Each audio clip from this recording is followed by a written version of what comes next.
I would like to call the hearing to order this morning. And before we get into the subject of the hearing, I would mention that this will be the last hearing of the 113th Congress for this subcommittee. And I did want to recognize a number of members who are on the subcommittee and have been valuable members of Congress for a number of years who will not be coming back. First, on our side of the aisle, we have Ralph Hall of Texas. All of you know Ralph, and unfortunately, he was involved in a car accident over the right after the election, and I think still in the hospital. We have Lee Terry from the great state of Nebraska on this subcommittee. Dr. Bill Cassidy will be moving over to the U.S. Senate, and Corey Gardner will be moving over to the U.S. Senate. But I just wanted to thank them for the many contributions that they've made and the great job they did representing their constituents. And then on the Democratic side, of course, the ranking member, Henry Waxman of California, served many years on this committee as chairman and as ranking member. Will not be returning. Mr. John Dingell, who all of you know, was chairman of this committee for many years.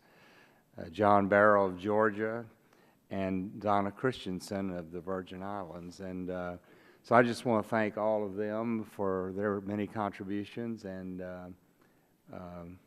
with that, you can talk about them in your opening statement if you want to, Bobby, if that's okay. But anyway, I'll go on at this time, recognize myself for an opening statement. This morning's hearing, we're going to be focused on the Energy Policy and Conservation Act of 1975. We're going to get a little history lesson. As many of you remember, that act established the price controls on domestic oil, also established the Strategic Petroleum Reserve, also established CAFE standards, and also set the prohibition on the export of crude oil. And as you know, Ronald Reagan eliminated the price controls when he became president. Certainly Strategic Petroleum Reserve and the CAFE standards are still out there and have a great impact on our economy and our society. And the big question that we hear more and more about, though, is the wisdom of maintaining this prohibition on the export of crude oil. Of course, under the Act, the President does have the authority to allow the export of crude oil, but Joe Barton and others have raised the issue about adopting legislation that would remove this prohibition. And just as we had extensive review of the impact of such a move on the export of natural gas, that's what we intend to do on this question of export of crude oil. So we're going to have a lot of hearings. We want to hear from all sides of the issue because there are a lot of different opinions about it. And that's why we're delighted to have our distinguished witnesses with us this morning to provide us with this historical perspective. And we'll be having some more hearings about it because, as I said, we want to be very thorough before we make a decision to go one way or the other. And with that, I yield back the balance of my time, and I recognize the gentleman from Illinois, Mr. Rush, for his opening statement. I want to thank you, Mr. Chairman. I, too, want to thank and congratulate and commend those departing members from this subcommittee. They were all very, very highly esteemed and contributed mightily to the work of the subcommittee, the work of the full committee, work of the Congress, and certainly to the benefit of all the citizens of our great nation. And I just want to take my hats off to them and wish them good biddings and bright futures and many continued blessings as they go forward in their lives. I want to take a particular time out to out of my opening statement to give a bid farewell to Mr. Waxman, who has been the former chairman of the full committee, has been an extraordinary leader on environmental issues and other issues, particularly as it relates to consumer protection and protection of the environment against the harsh realities that we're confronted with today, climate change and many, many others. And I want to also take a moment out of my opening statements to commend the one man who has been probably has affected my life more than any other legislator in my service in the Congress, and that is John Dingell. John Dingell has not only been a true friend of mine, worked with me, helped advise me, but John Dingell is the kind of legislator, I call him, a lot of others call him the lion of the house, who you just can learn just by watching John Dingell. You don't have to be doing anything or say anything expressly to you.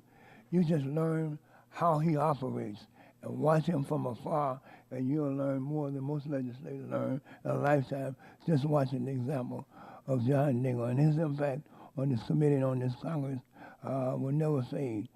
And so, Mr. Chairman, I want to thank all those departing members for their contribution.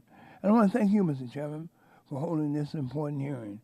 As we enter into an era of the new American energy renaissance that we're experiencing, it's important to better understand all the implications that are associated with exporting crude oil due to the recent surge in domestic production.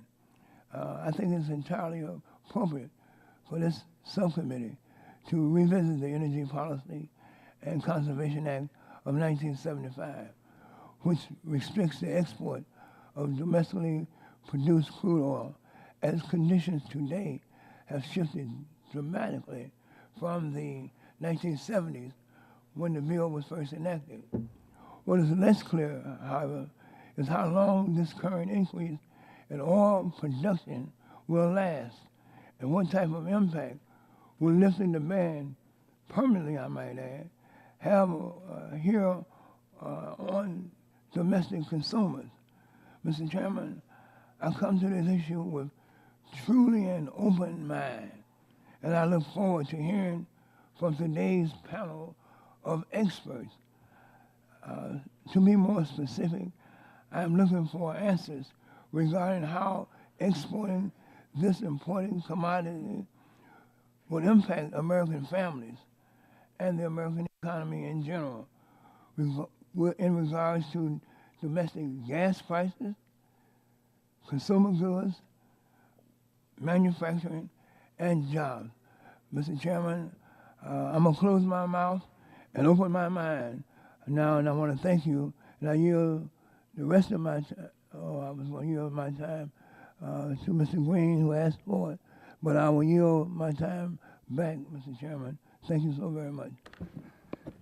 Okay, thank you very much. Is there anyone on our side of the aisle that? Okay, Joe, you're recognized for 5 minutes. They hadn't instructed me who all was speaking today, so I'm glad to recognize you for 5 minutes. Okay. Well, Mr. Chairman, if you need some of that time, I can give some of it back. I mean, I do want to talk for a couple of minutes. Well, thank you, Mr. Chairman. We have a number of members on this committee that probably weren't alive when we passed the Energy Policy and Conservation Act of 1975. In that same time period, I believe in that act, we put into place a ban on the export of crude oil from the United States. Now, in the mid-1970s, Mr. Chairman, the OPEC oil cartel had an oil embargo against the United States and Western Europe. And it devastated our economy. I can remember living in Crockett, Texas, and I could buy 10 gallons of gas on odd days. I could go to the gas station and buy 10 gallons of gas on odd days based on the last digit in my license plate. That was not fun. There were gas lines, there were plant closings. We were producing, I can't remember exactly, but we were probably producing 5 or 6 million barrels of oil a day. but we were consuming in the neighborhood of 15 to 16, I think. So putting a ban on crude oil exports at that time made some sense to husband that resource as a strategic commodity. Well, what's the situation today, Mr. Chairman? The United States is the #1 oil producer on a daily basis in the world.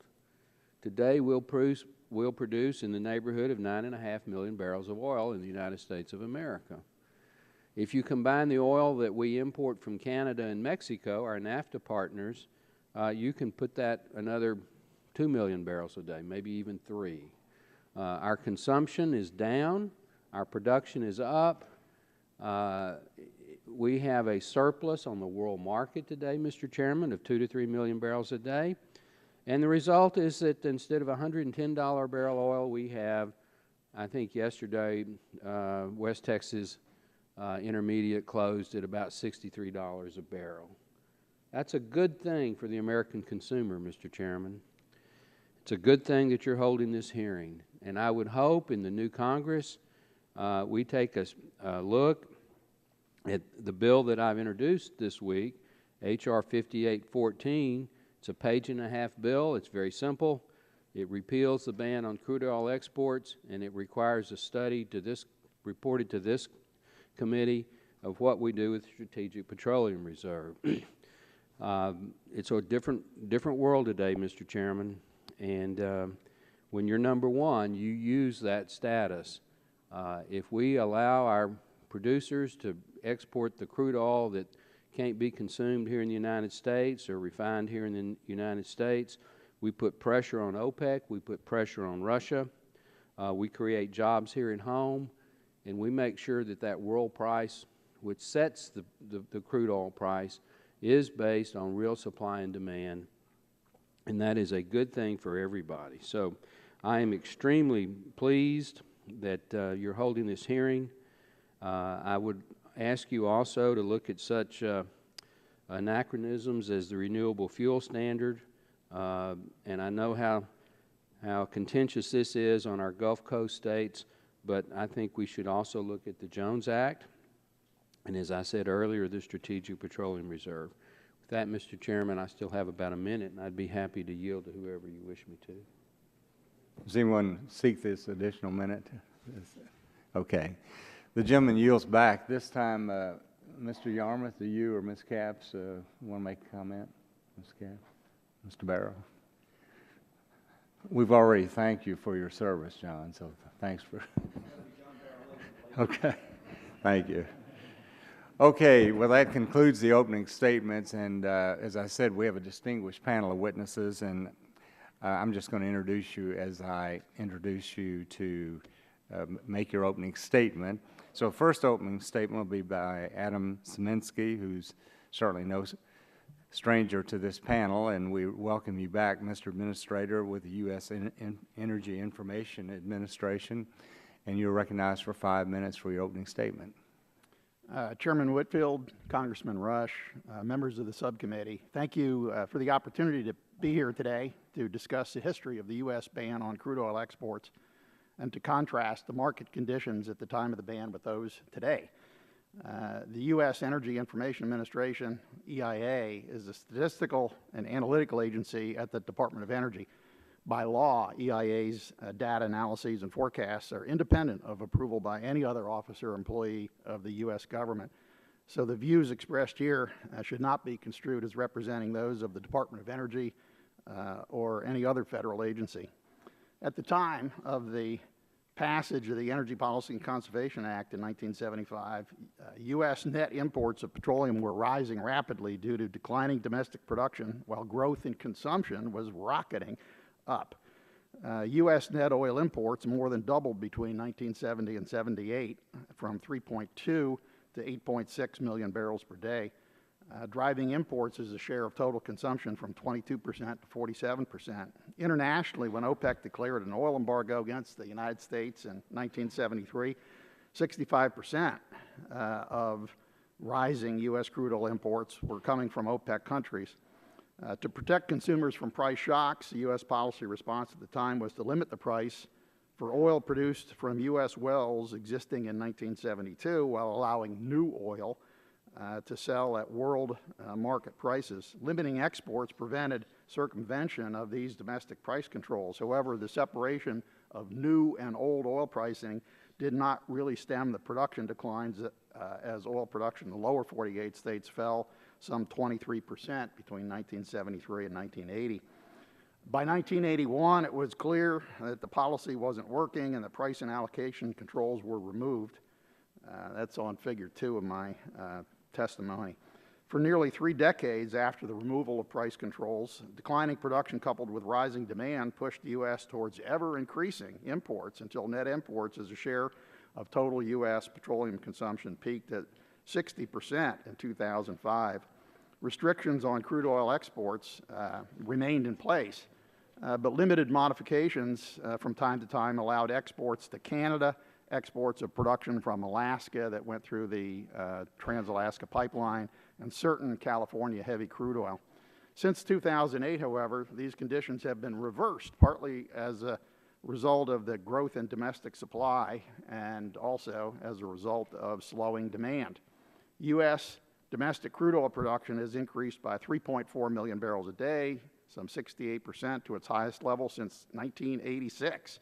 Meanwhile, between 2008 and 2014, this year, we're estimating for the full year, total U.S. liquid fuel consumption fell from 19.5 million barrels a day to 18.9 million barrels a day. The U.S. went from being the world's largest net importer to becoming a big exporter, net exporter of petroleum products.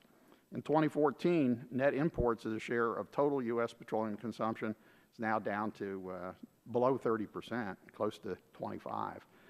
The dramatic production growth in the U.S. mid-continent and Canada has resulted in logistical constraints that are reflected in a wide variation of prices for domestically produced crudes. In 2008, benchmark crude, West Texas Intermediate, or WTI, sold for a premium of $2.73, a premium higher than Brent that comes from the North Sea. In 2014 through October, WTI has been trading at a discount of over $6 a barrel to Brent crude oil. EIA's latest short-term energy outlook forecasts recent trends in U.S. petroleum markets will continue into 2015, with domestic crude oil production averaging 9.4 million barrels a day, 10% above the 2014 level. Gasoline demand and net imports as a share of domestic consumption could be 21%, as recent dramatic declines in crude prices may affect our outlook, but more so, I think, in the longer term rather than in the very short term. So petroleum market conditions today are very different than they were in the 1970s when the ban on crude oil exports was enacted. Key trends in U.S. oil markets have reversed. Then demand was rising rapidly and production was falling. Now production is rising rapidly and demand is falling. U.S. crude production may soon hit an all-time high, surpassing the previous record set in 1970. Gasoline demand is down from its peak and is likely to decline even more as the vehicle fleet becomes more efficient. In addition to this trend reversal, international oil production is less concentrated. OPEC's share of production is down from 53% in 1973 to about 35% today. The existence of oil contracts on the futures markets, the development of benchmark crude oil pricing, and the availability of basic data from EIA, created by Congress in 1977, have all brought greater transparency to the oil markets.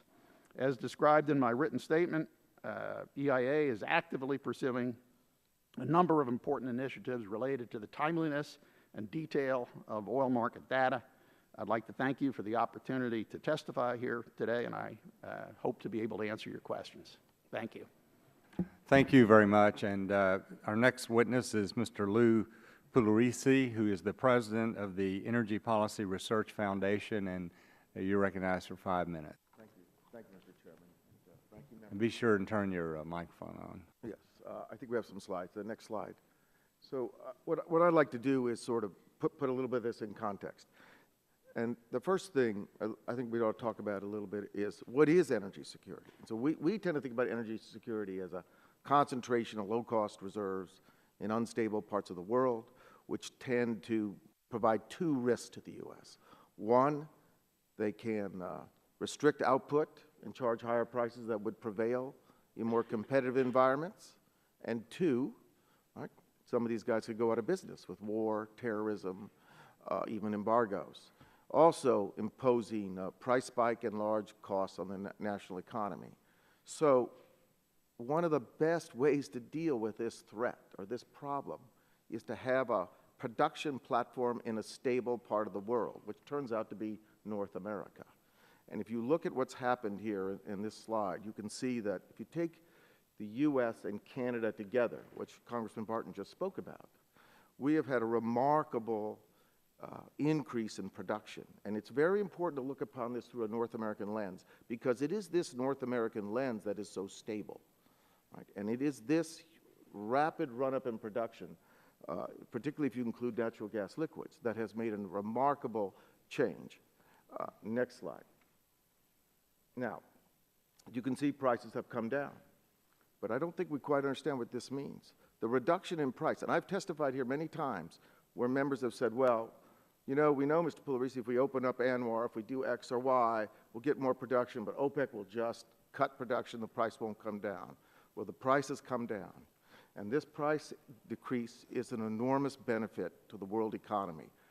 The world consuming centers are going to get a savings of approximately $1.3 trillion next year if these prices persist.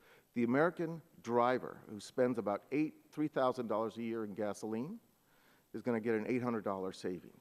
This is an enormous boom and benefit to the national economy, to the world economy, and it's being delivered to us through these production gains we're having in this stable North American platform. And we want to preserve that platform, right? We want to make the distribution of crude oil efficient. That's why we need Keystone. We want to have good regulations. We want to open up the federal lands a lot more. You know, all this production we have seen has come from federal lands. Next slide. This shows you the permit activity for oil and gas drilling permits just for 90 days prior to the December 1st, 2014. Of course, we're a little concerned that these lower oil prices, and we're getting some evidence that the permit activity is coming off. And I think that is a good reason to have this hearing. We need to look at our whole regulatory structure and see, okay, what do we need to do to make it as efficient as possible? Because once again, we want this platform, the upstream, the midstream, and the downstream, we want it to perform as best as possible. And you know, we are concerned about this, but I must say we met with some of the world's best extraction technologists in Houston the last couple of days. There's a lot of exciting things going on out there.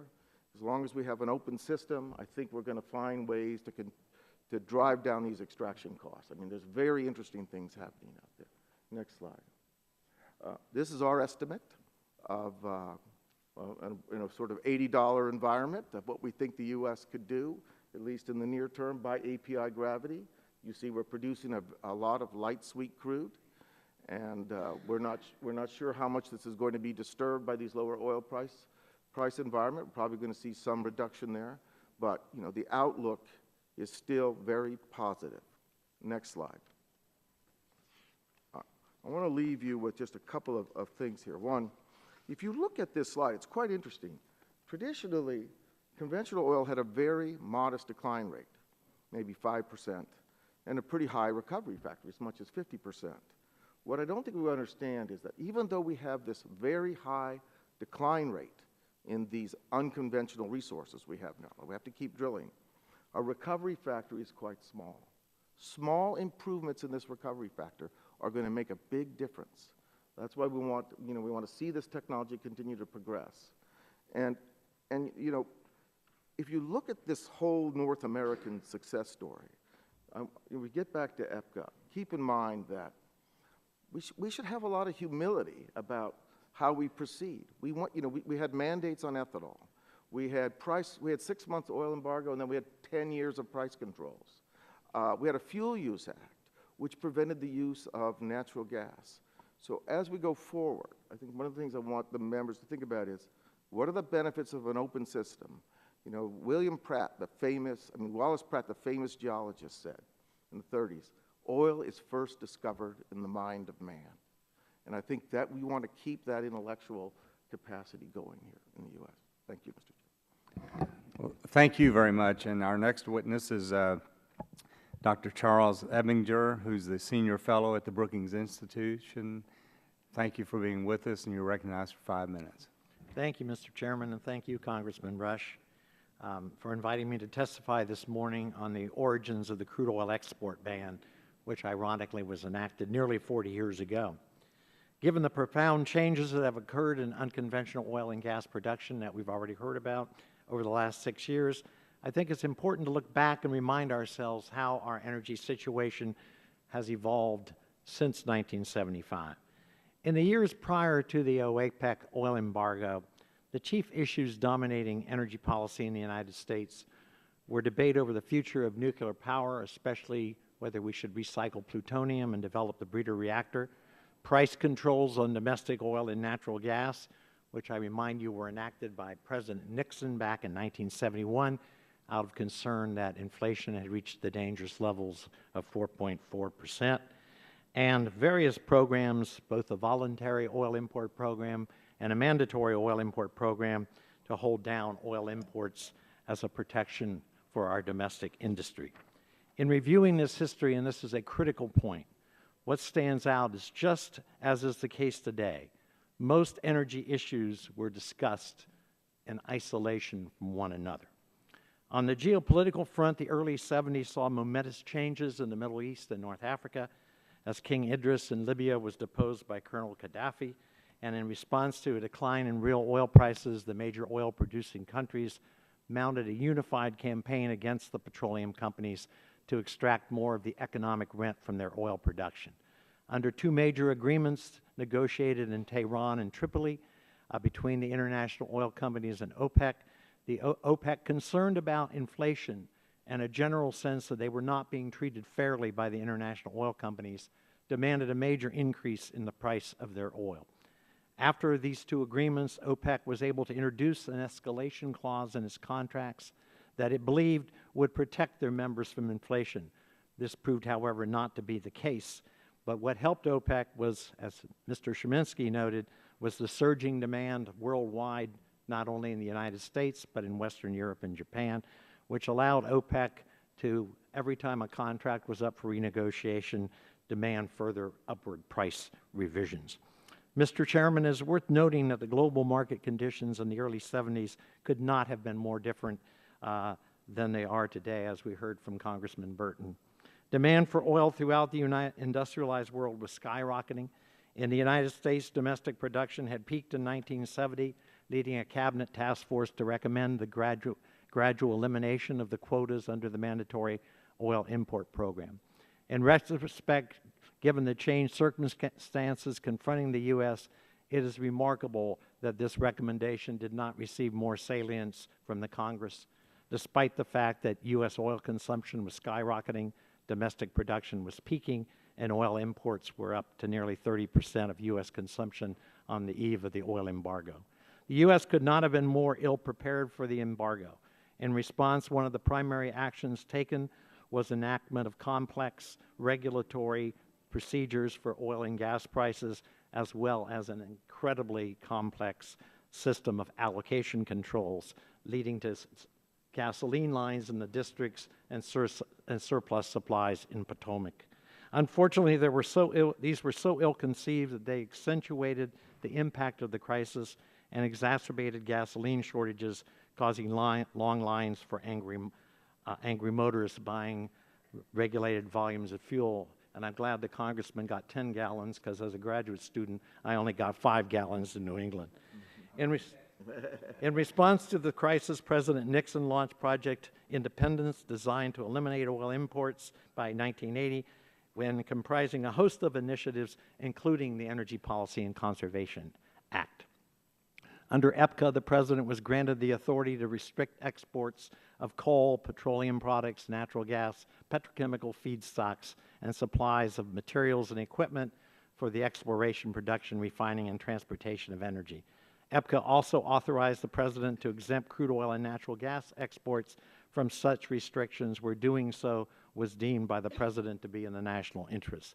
As the Act today only relates to crude oil, The main exceptions that have been made are predominantly for shipments to our neighbors in Canada and Mexico and recognition of our historic trading relationships. Other exemptions to the ban are noted in detail in my formal testimony.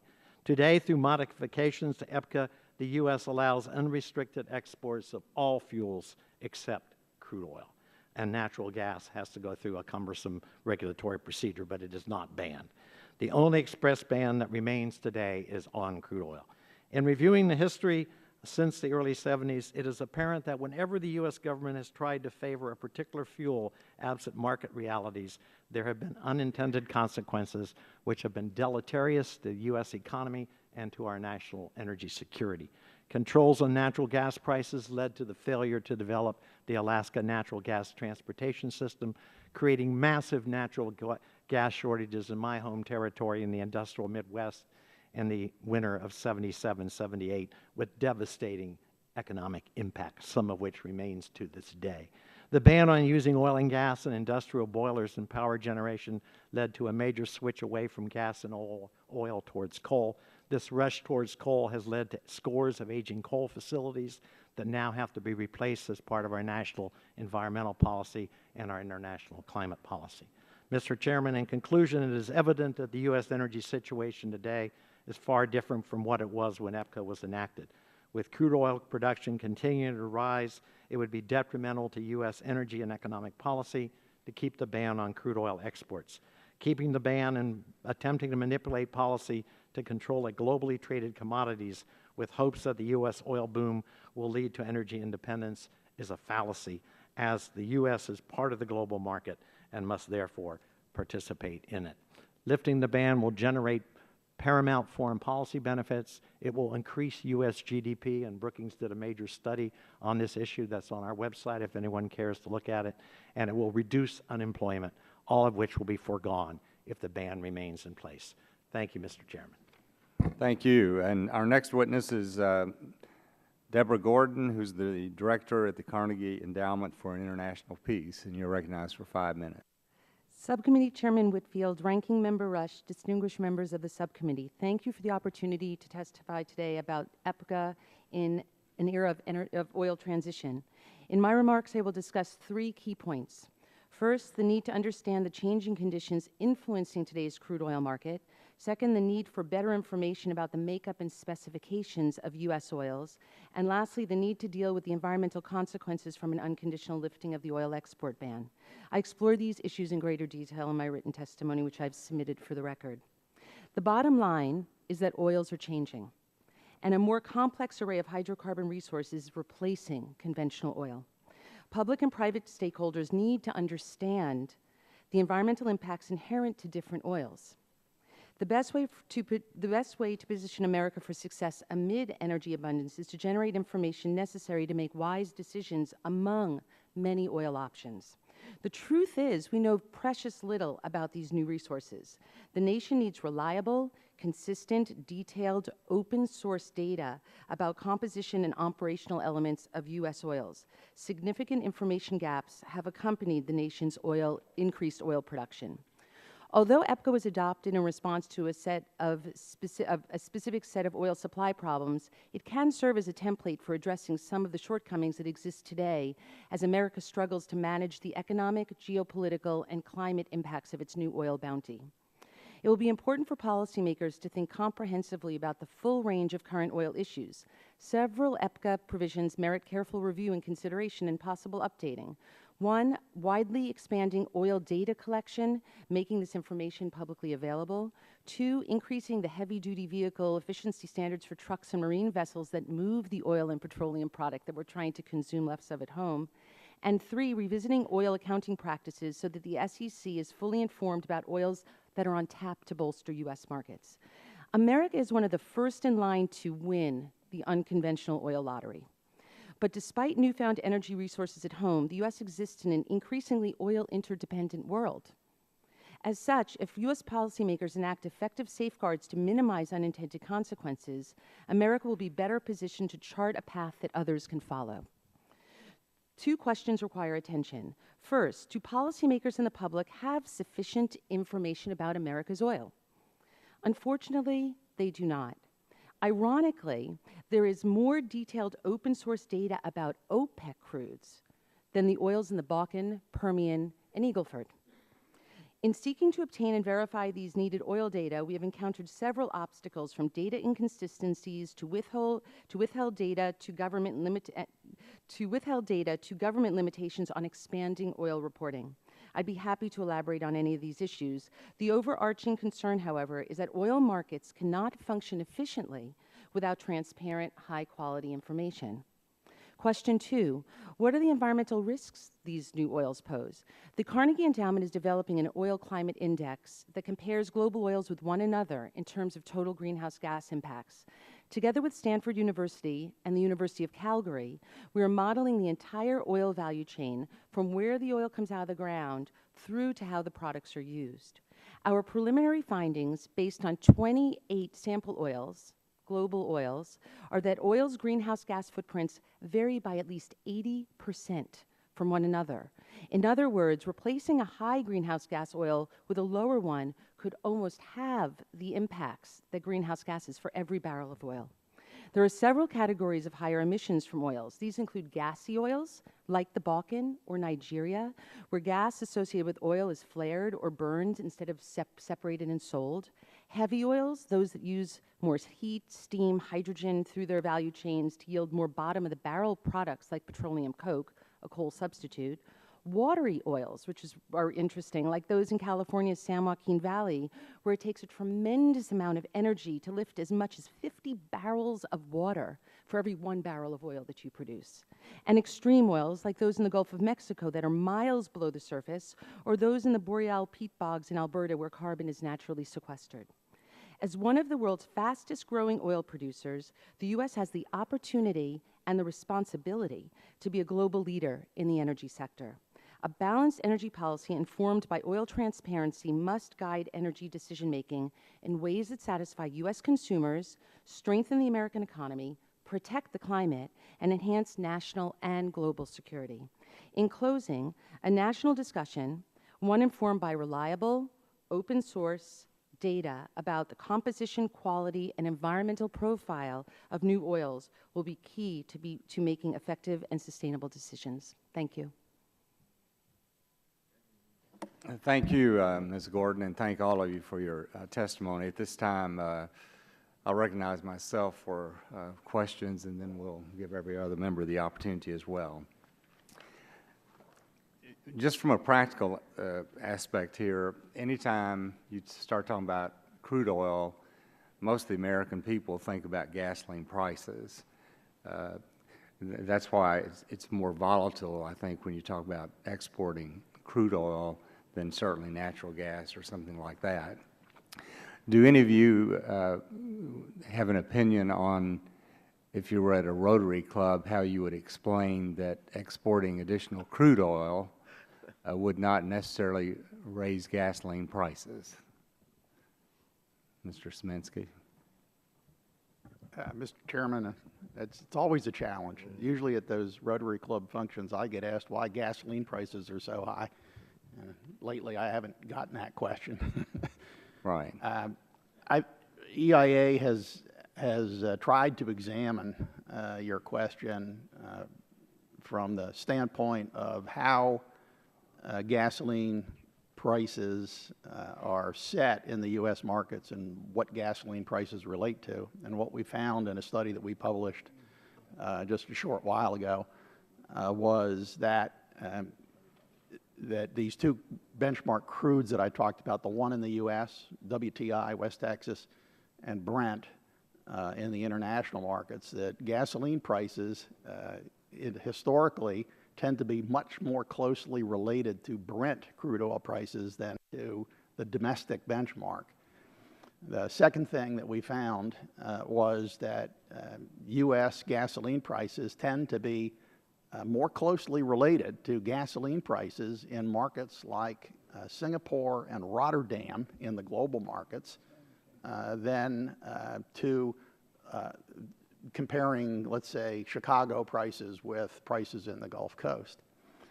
The conclusion that one would draw from that is that that gasoline prices, because we are exporting and importing so much gasoline, are really set in the global markets. There's one market, gasoline prices in the U.S. tend to reflect that global market, and that if exports of crude oil resulted in higher prices for West Texas Intermediate or crudes that are benchmarked to that, would not have much impact on gasoline prices. And I'm glad you mentioned we're already exporting gasoline anyway, so we're talking about Quite a crude oil. bit, actually. Yeah, quite a bit. Right. Did you have a comment? Yeah, Mr. Mr. Chairman, I think, how I would explain it is that if you want to constrain volatility in the market, if you want to constrain rising gasoline prices, you should promote a very stable and growing production of crude oil in North America. Right. And we have evidence that this is having a big effect. And that's the answer. We're, as Adam said, we're well integrated into the world oil market. The only thing what we can do is have a stable, growing production of crude oil outside of these more volatile areas. Right. You have a comment, Dr. Evans? If I could just add, Mr. Chairman, I think an easy way to look at this is since, as Mr. Sheminsky said, gasoline prices are predominantly set in the international market. If we have a set volume of crude oil in that market, and all of a sudden we put more oil into that market, adding to supply while demand stays relatively constant on the basis of kind of fundamental economics, more supply, constant demand, prices should come down. And then refiners buying that oil around the world will, in theory at least, if they wish to be competitive, will lower their petroleum product prices, including gasoline, and hopefully for New England, maybe home heating fuel. I think that's the way I find sometimes trying to explain it seems to have some salience. Okay. Ms. Gordon, do you have a comment? Yeah, I don't know that it would be easy for consumers to understand this, but because oils are so different, the oils that we are largely now set to refine, the heavier oils, don't preferentially make more gasoline, they make more diesel. So the oils that we're now looking to export, the light tight oils, they're lighter oils, they go through hydroskimming refineries, they make more gasoline. So we might be getting ready to export the perfect oil to make more gasoline in order to keep and refine the oil that makes more diesel. It's not a consumer issue then because our consuming public doesn't use diesel, they use gasoline. So it gets a little bit complicated here, and the big question that Lou raised was volatility. I think that consumers are going to need to understand in the future possibly not be explained high prices, but volatile prices. And volatility will really hurt America because we are equal and large parts consumer and producer of oil and product, that if the markets become very volatile, we're going to hurt more than anyone else. Okay. Well, my time's expired.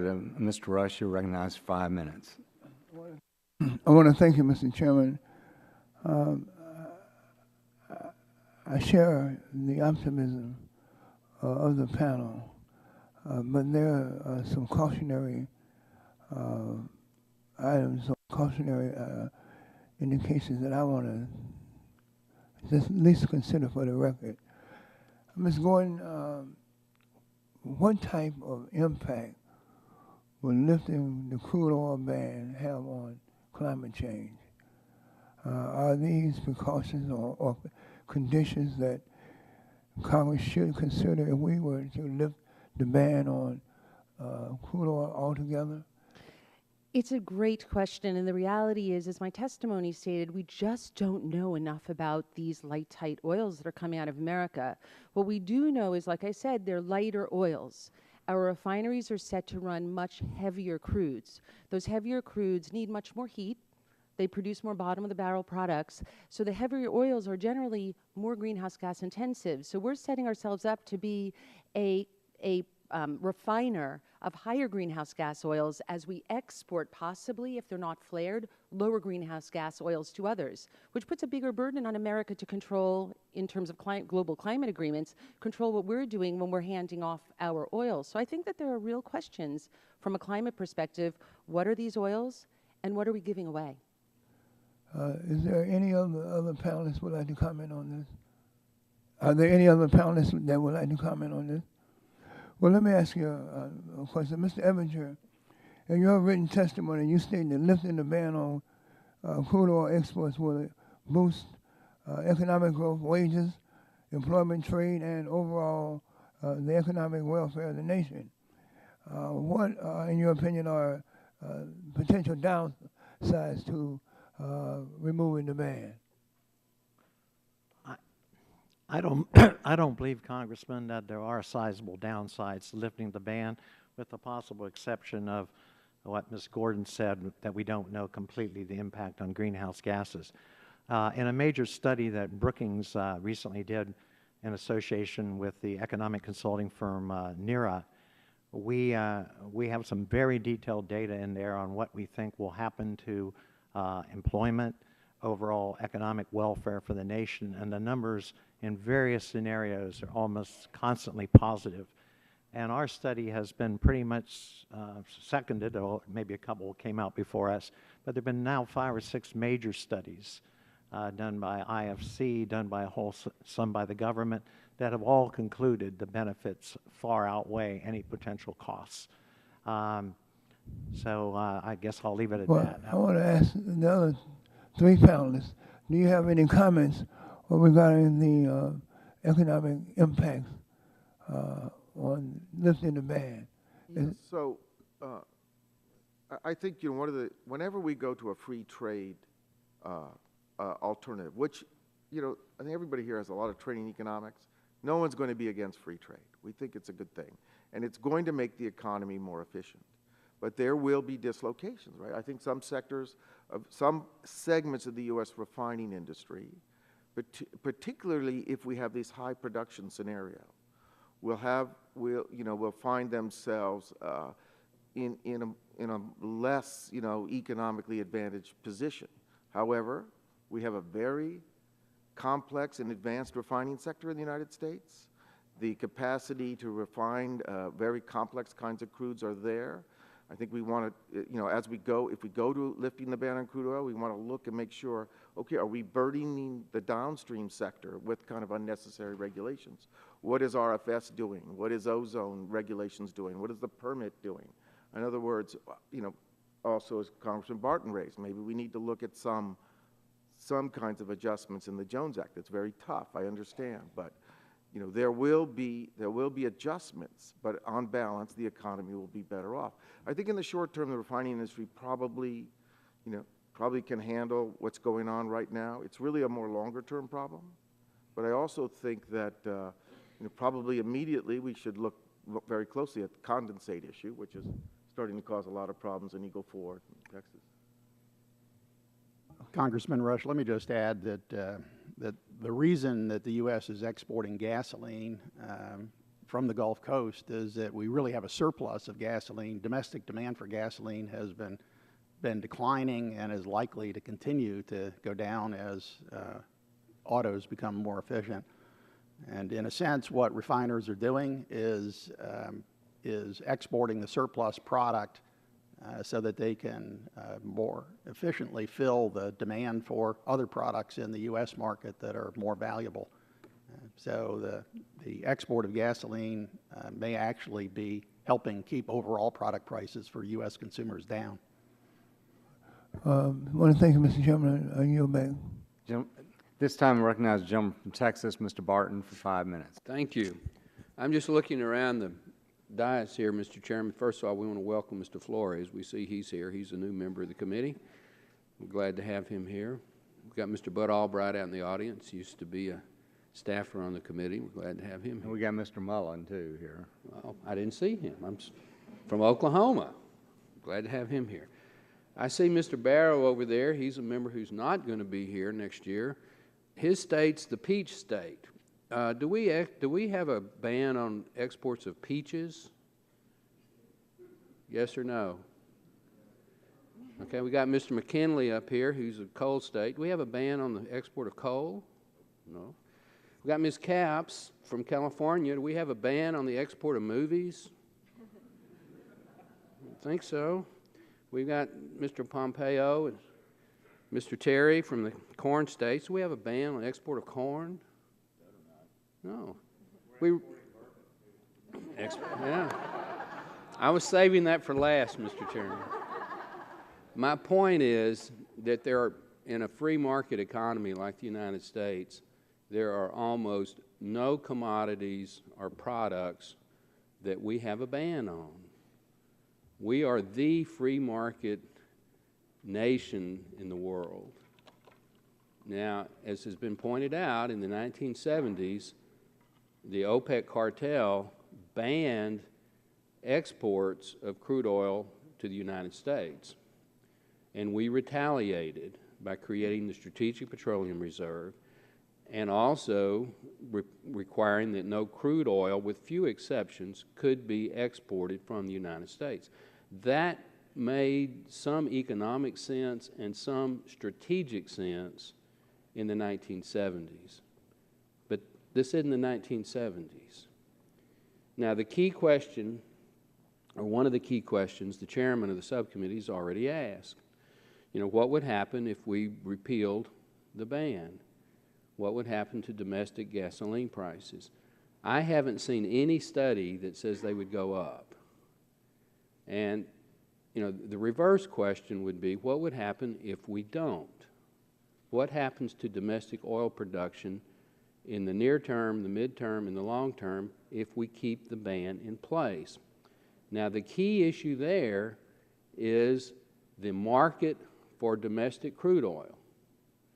U.S. refinery capacity, I think, is around 12 million barrels a day. Is that correct, Mr. Szymanski?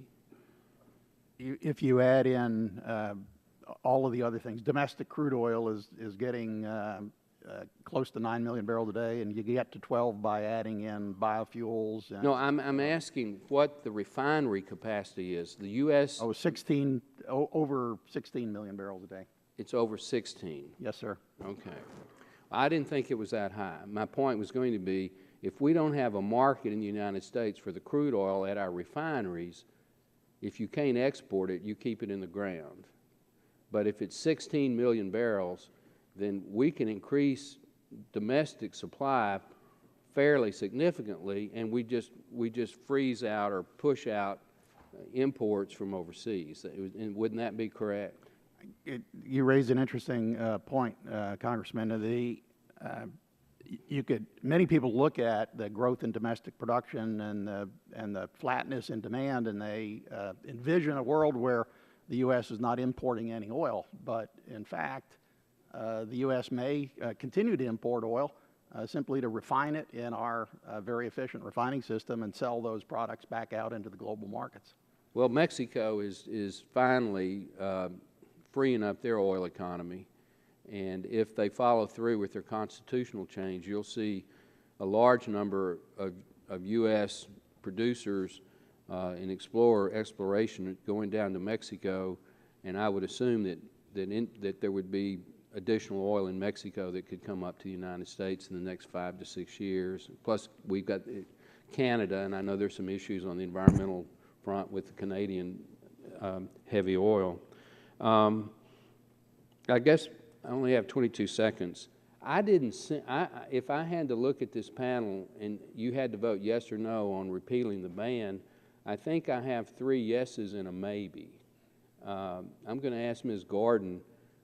I didn't sense that the Carnegie Institute is totally opposed to repealing the ban. I think your concern is transparency and information for environmental purposes. Is that correct? Yeah, I think we have a reprieve here because demand has really cooled off globally. So there's not much of a place to put a lot of oil right now, and that gives time to do the due diligence that has to happen with information so that we have a better sense of what's going to happen when we do change policy someday. Because I do think we're headed toward more open markets, I mean, in general. But do remember, I just should add, the oil market is one of the least efficient markets.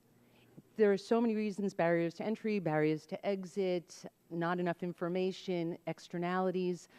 There's far more efficiency in peach markets than in oil markets. So it's a big question. But could I ask one more question? Is it possible for these lighter shale oils that are being produced in the Eagle Ford and up in North Dakota to be exported as refined products? Because they are so light and almost need no refining? They're really different from each other. The Bakken oil is like Nigerian crude. In fact, we've backed out a lot of Nigerian crude since we've been producing in the Bakken. So if we export Bakken, we're probably going to have implications for Nigeria and the North Sea because that's what the oil's like. The Eagle Ford's really unusual. It's much, much lighter, and it needs to have the condensates stripped out of it. So even within the light tight oil category, there's a lot of diversity here that we don't have a lot of information about. Thank you, Mr. Chairman. This time I recognize the gentleman from Kentucky, Mr. Yarmouth, for 5 minutes. Thank you very much, Mr. Chairman. I thank all the witnesses for their testimony and knowledge. I've learned a lot, but I'm still not sure where I am on this issue. And I'm curious that we talked about the potential downside.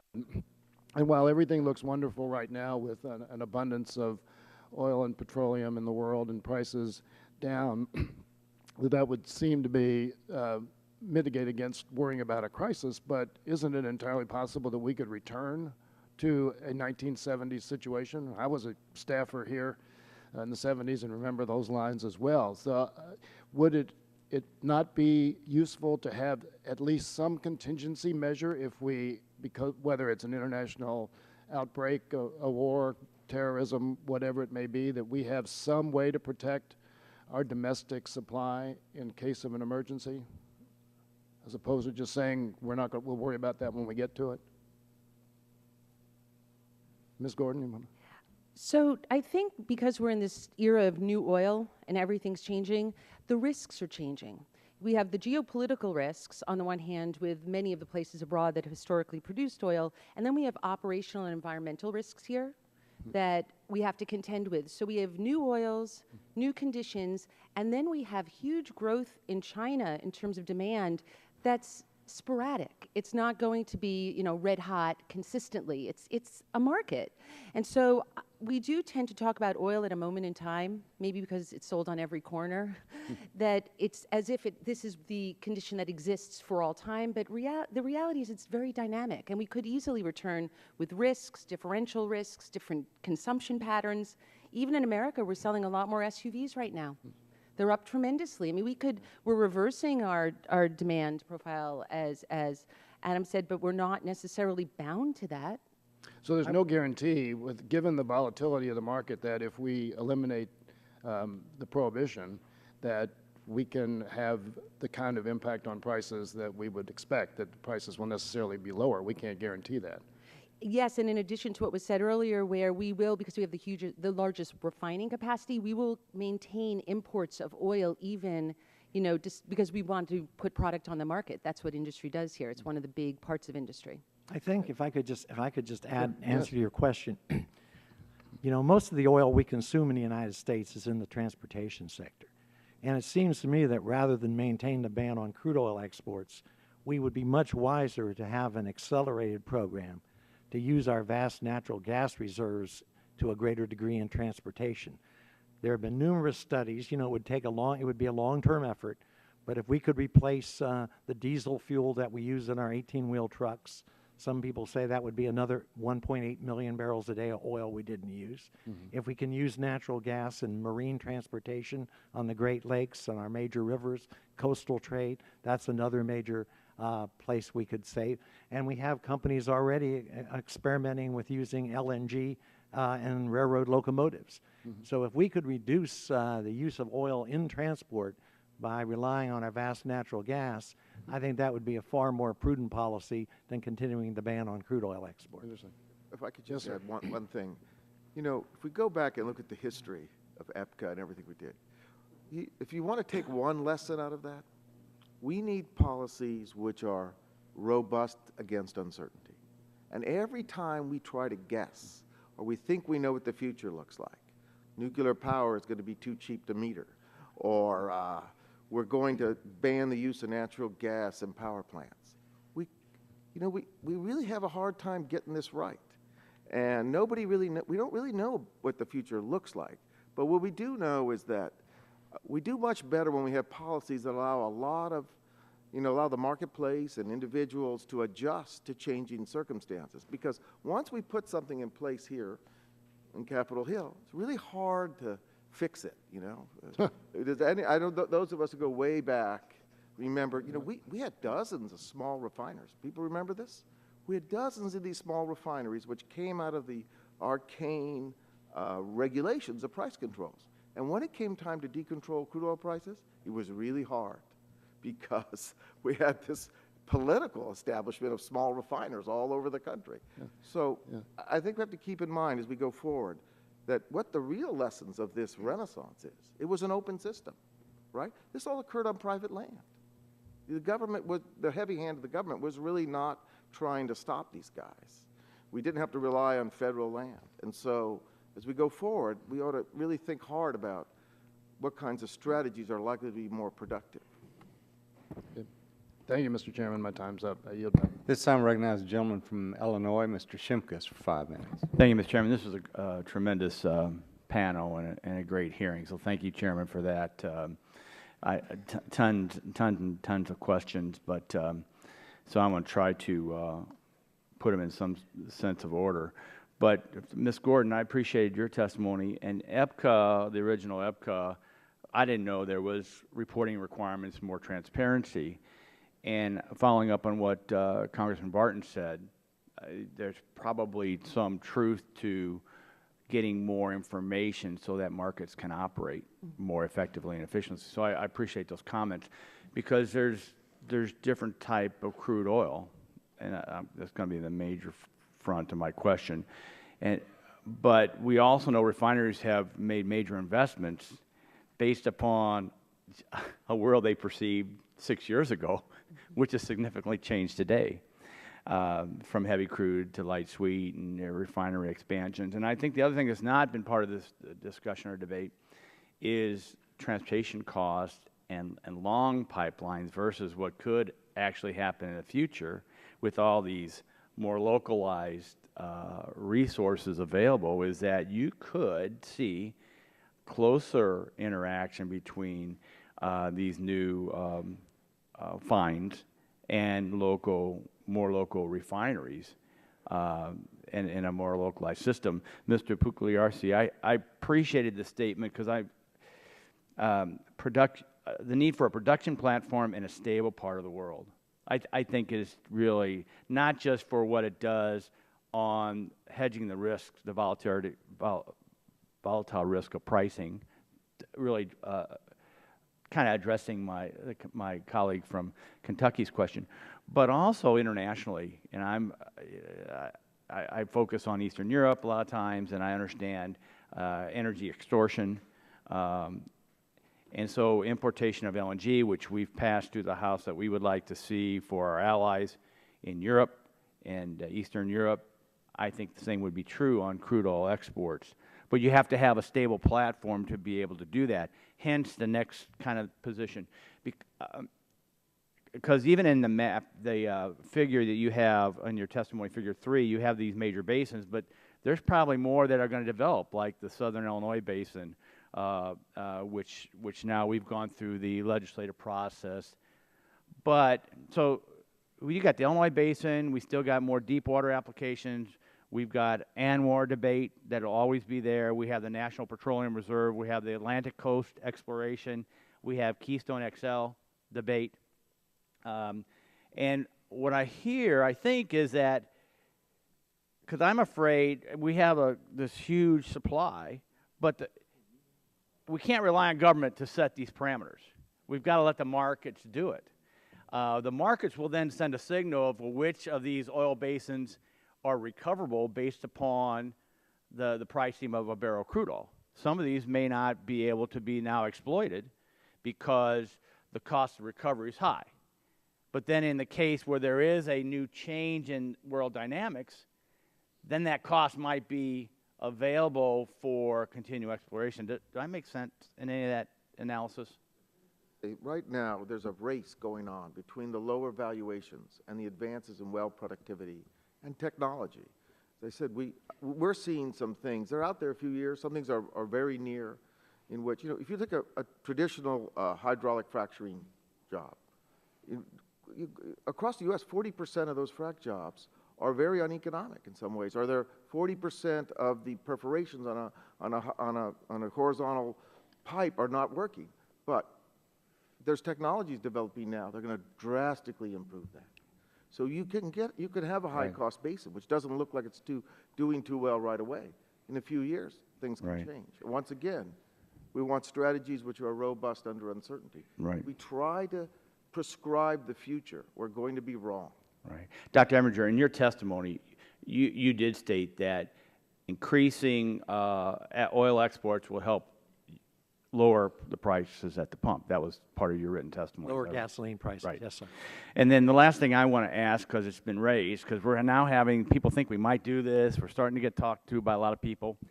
Is there a difference? Because really, except Ms. Gordon started separating heavy, sour, and light sweet. Is there a difference? Is there a credible argument in separating the crude oil price and easing the ban on one but not easing the ban on the other? And that'll be my last question. If some people want to weigh in, I'd appreciate it.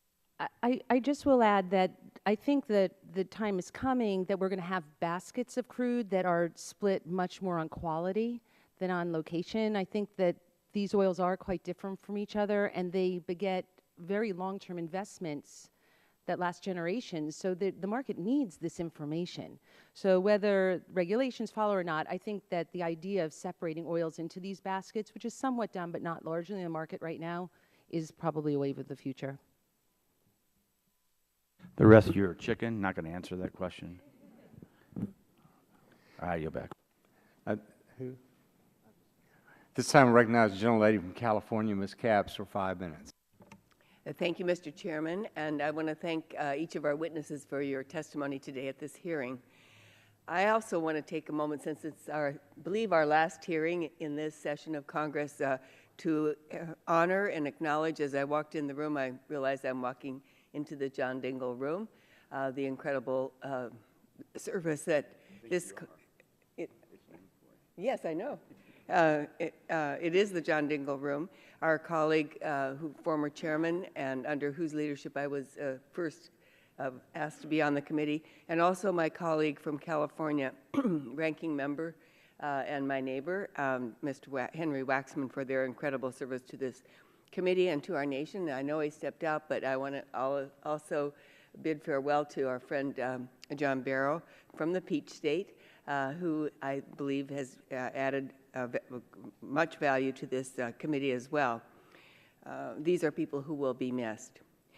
The oil market, export market, is complex. I picked that up from the hearing today. We need detailed, accurate information, I believe, to conduct a proper assessment of increasing exports. Yet, Ms. Gordon, in your testimony, you say that accessing this information is difficult. In fact, you say we actually have more data, which I find quite stunning, about OPEC crude oils than about some new American oils, crude oils. My question for you to elaborate a bit is on that. Why is this information so difficult to access? There's so many reasons why the information is not there. The first reason is that the light tight oils are the newest kid on the block, so to speak. So they just haven't been around as long. In the 28 test oils that we've modeled in the Oil Climate Index, we have Venezuelan oils. I mean, think about getting information from Venezuela. There's UAE. There are oils from all over the world, Indonesia, but we don't have any oils that are from North Dakota or Texas, these light tight oils. One of the big problems is that in order to get information on oil, you do an assay, which is a chemical footprint of the oil, but everyone does assays differently. So when assays are reported, you can't compare oils to one another. So having more consistent reporting on information is one big problem. Another one, having met with DOE, is that apparently, and I think Mr. Sminsky could talk more about this, but apparently the Energy Department can't really collect data on oil freely. It turns out OMB, and I was kind of flabbergasted when I learned this, but OMB says this is duplication of effort. Industry submits data on oil. DOE doesn't set reporting requirements for oil. Although when you read EPCA, there's room for this to happen. It just hasn't really evolved that way. So DOE is actually only getting the information that industry wants to report out. These are newer oils, there's less information reported out. And then the third one I'll mention, one of our partners tried to purchase data because there is data that's owned by these big oil consultancies. And after negotiating for a matter of about a year, in the hundreds of thousands of dollars, they were told that the data wasn't good for sale. Okay, Because it's competitive. You know, they don't want the academic sector to compete with the consulting sector. So there are a lot of concerns when it comes to oil data, especially as now more oils are out there. Well, I want to use that last sentence as a segue to another kind of topic that might be appropriate now. Any discussion of oil exports must also be considered in the context of our overall energy policy and the realities of climate change, and you also touched on that. You've done an extensive analysis on the climate impacts of our nation's oil policies. In your testimony, you discuss preliminary research on the climate impacts of various types of American crude oils that could be exported if the current ban is lifted. Now, my question, given the transparency challenges that you just described, have you been able to complete this climate assessment with the data available to you? No, none of the 28 oils that we've been able to model are we have U.S. oils that have been around, like Gulf of Mexico, Mars, but we don't have, or Alaska North Slope, but we don't have any of the new light tight oils so far in the 28 test oils because data is just not available. So I'm prepared to yield back, but Mr. Chairman, this lack of transparency, I believe, is very concerning, not just for our assessment of oil export policy, but for conducting proper oversight of the industry in general. If the industry is asking us to lift the export ban, I believe they need to provide the information that is so clearly needed to properly assess the very policy that they're asking us to expand upon. I yield back. Gentlelady yields back. This time recognize the gentleman from Pennsylvania, Mr. Pitts, for 5 minutes. Thank you, Mr. Chairman. Thank you for your testimony. I, too, remember the long lines in the 70s.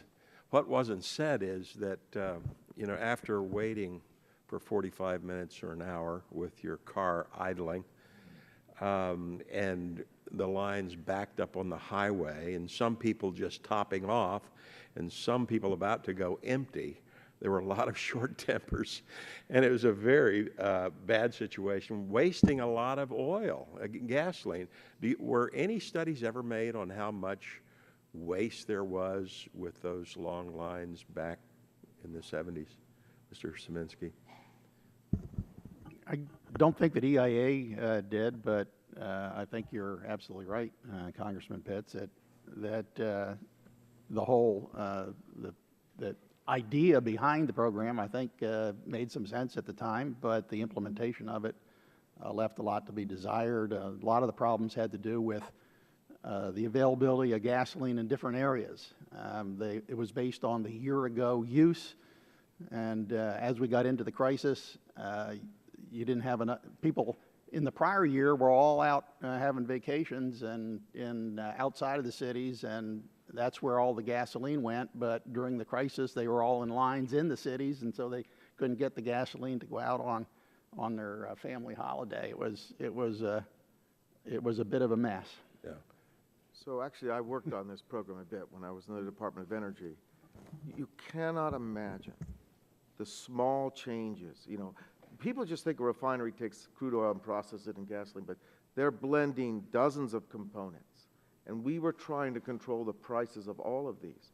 And every day there was enormous misallocation, shortages, the wrong kinds of mixes, because the market was completely surpassed by the government price control system. I mean, I don't think you can find anybody who's looked at this program that wants to defend it. I mean, it was an unmitigated disaster. It substantially delayed our capacity to even adjust to the crisis. And in addition, after waiting for 45 minutes or an hour, the station, many of them would run out of gas. You'd have to go home, come back on another day. The average family, as we've heard, can expect to save several $100s a year if prices stay where they are. Administrator Szymanski, how can we maximize these benefits and sustain them over the long run? Well, the benefit to household income is coming from lower oil prices. Most of that coming in gasoline. The number of about $800 per household is right for the $30 decline that's from average prices last year that would be sustained for about a year. Those numbers could even be a little bit higher than that, depending on where oil prices settle out. That is going to have a pretty positive effect on ability of households to spend, and I think we'll begin to see the positive impact of that on the economy. EIA macroeconomists took a look at this and concluded that if we had this $30 decline sustained for a year, that it could add as much as 1% to U.S. GDP. If the ban were lifted, what effect would it have on gasoline prices, and how would it impact our refinery sector? Do you want to continue, or?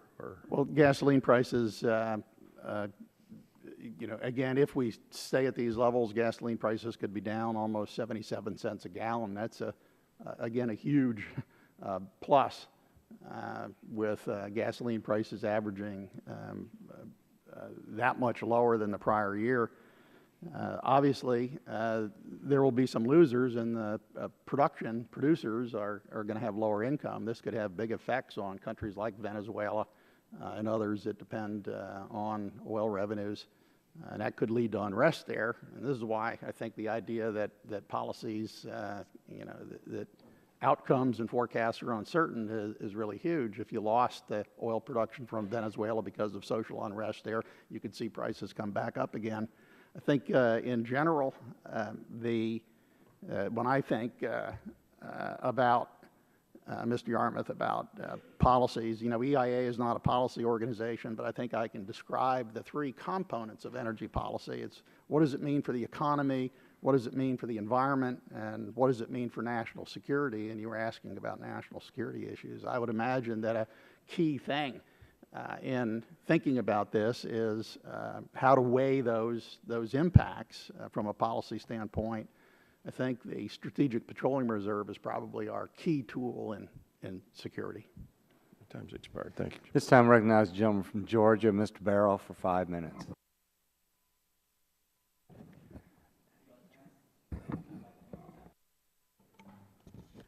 Thank you, Mr. Chairman, and I hope I get my own 5 minutes. Thank my colleague. I represent Houston, Texas, and we have 5 refineries in East Harris County, but also I have all my service companies, obviously Halliburton, you name it, Baker Hughes and groups like that. So I want to keep them working in the oil patch, but I also know that this is probably the best time in my history that we've seen the refinery margins where we're at. And that's what I wanted to ask Ms. Smitsky, or Admiral. Typically, the integrated oil companies that have refiners and production, they have refining, but that is not their profit centers. Most of the profit center is the production side. Although we do have 3 of those refineries are also independent refiners that are not integrated or majors. Have y'all done any research on the refining capacity? Because I know the shutdown of refineries, smaller refineries around the country, there was some concern over the years that even though, and we weren't producing as much crude as we needed like now, but also we were losing refining capacity.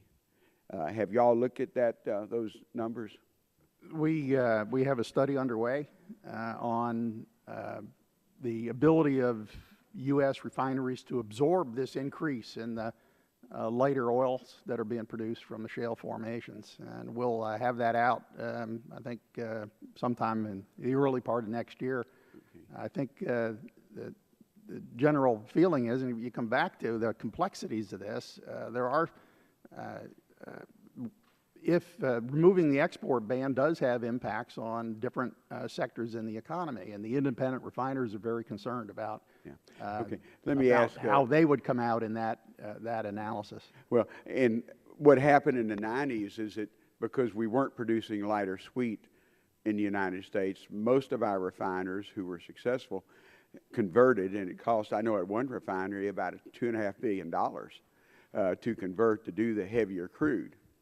Have y'all put any cost estimates on? That's going to be, that, Congressman, you're right in there. We should come up and brief you when we have this study done. We are going to have some estimates in there of what the costs are associated with adding the equipment that's needed to take care of this increase in lighter crudes and how fast those light crudes will be growing. What we do know is that over the past, if you look back over the last decade, billions of dollars were invested in upgrading refineries in Texas, Louisiana, and elsewhere on the Gulf Coast to process heavy crude oil, and now we have a surplus of light crudes, and so it's created problems. Well, and I think the concern that surplus of light crude, because they're typically the shale plays, and those wells are very short-lived, although they're much cheaper to drill than the earlier ones. But so there's some issues with, are we going to have to reinvest for those refineries another $2.5 billion to handle heavier to lighter crude? There are upgrading and new construction projects underway right now to allow the refiners to handle that, and a lot of those are taking place in your district. Yeah. Has EIA looked at the issues? Because in the past, we typically used whatever we refined in our country.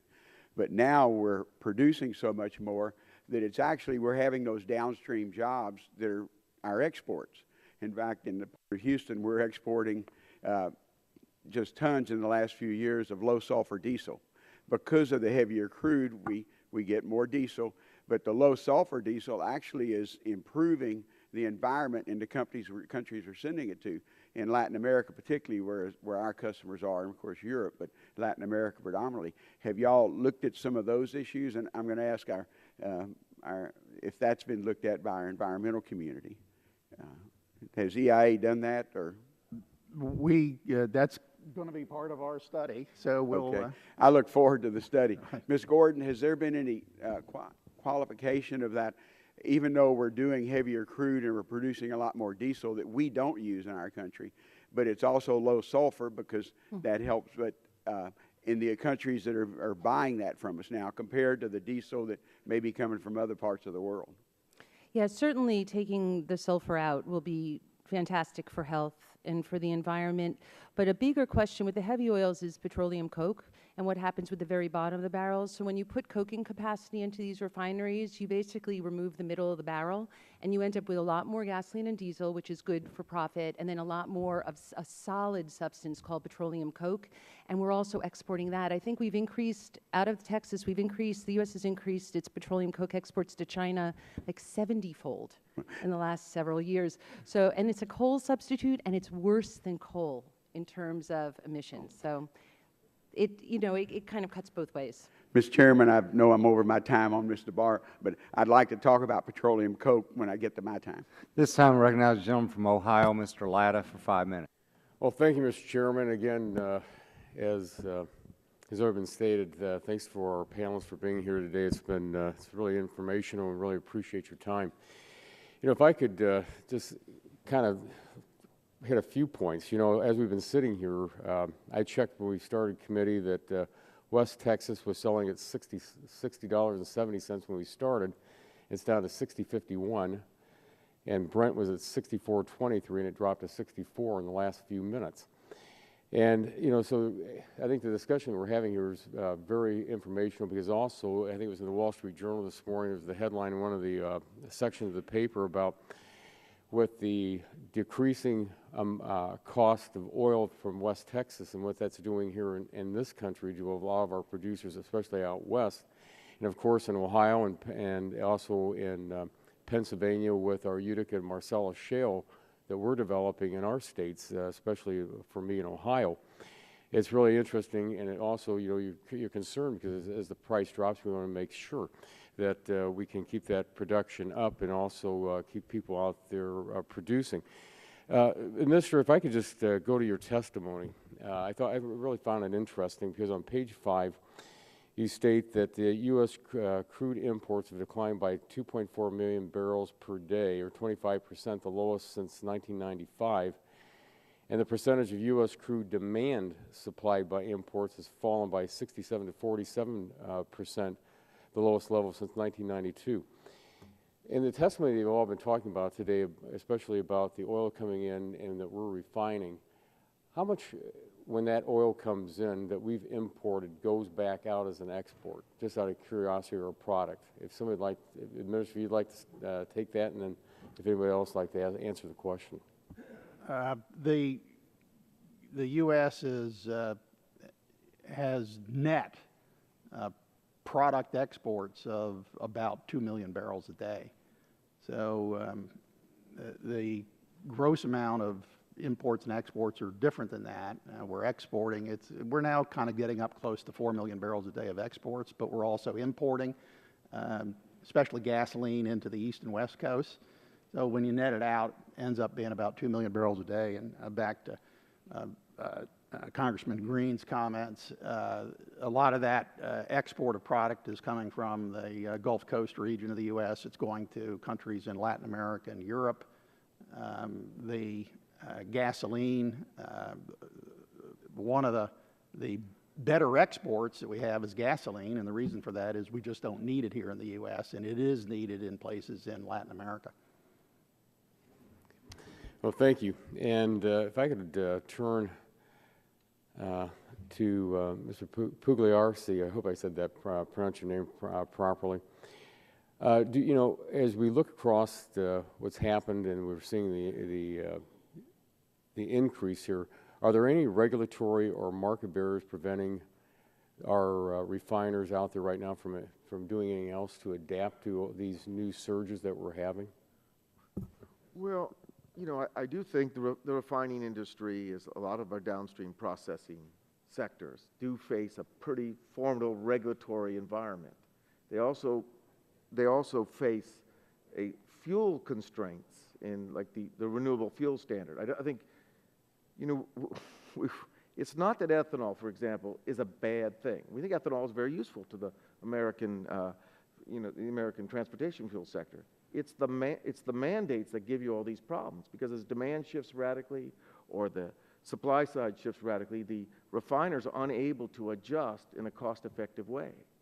So I think that, you know, as we go forward with this and look at crude exports, we don't want to unnecessarily harm these high value-added downstream processing centers. They add a lot to the economy as well. So, I mean, we're not in favor of protection, but we are in favor of taking a hard look at the trade adjustments you need to do when you move into an export mode. Well, thank you very much. I again thank our panelists, and Mr. Chairman, I yield back. This time, I recognize the gentleman from California, Mr. McNerney, for 5 minutes. Thank you, Mr. Chairman. Suppose that the U.S. becomes a reliable and consistent exporter of natural gas and crude oil. How much impact will our natural gas exports have on the geopolitical issues relative to how much impact our diplomatic and military policies have on those geopolitical issues? Does anyone care to take that? I mean, I could just say that because these oils, within relative bounds, kind of trade as like types of oil, as I've been talking about, you do have to look at the geopolitics and the kinds of oil that we would be exporting. So the light tight oil, as I mentioned earlier, has backed Nigerian imports out of the U.S. As we've produced more of that oil, we are importing now no oil from Nigeria. We're still importing oil, but it's just not from Nigeria. Well, that has a geopolitical impact, say, on Nigeria. And I think even though oil's not being used at all as a weapon, it ends up being something that can counteract the peacekeeping and the other efforts that we have in these very fragile nations around the world. Venezuela was mentioned. I mean, right. there's... Well, I'm thinking in particular of Russia and Mr. Putin. Will our exports have more impact on his behavior than our military or diplomatic activities? It's a really good question, but I do think that Russia is reeling from the price of oil. Right. So it's not our exports that are really changing what's going on in Russia right now. It's $60 a barrel oil that's changing what's going on in Russia right now, which is a much bigger demand question. That's not about our exports. If I could weigh in on that, sir. The problem we have is twofold. We've had a lot of very, I think, impassioned proposals to do something to help Ukraine with the Russian crisis, but and other geopolitical events. But the reality is, of course, that our oil and gas are owned by private companies, and they are likely to ship the oil or gas, oil if we allowed it, to where the market gives them the greatest profit. Right now, although it's changing before us as I speak, it's always been assumed that the market for LNG primarily would be in the Far East, because the premiums there have been much higher than those in Europe, although now we have LNG prices crashing in Asia down to very low levels where it's even questionable whether we can deliver LNG into some of those markets competitively by the time we actually have LNG people ready to go, outside contracts that have already been signed. Geopolitically, I think the issue of exports is extremely important.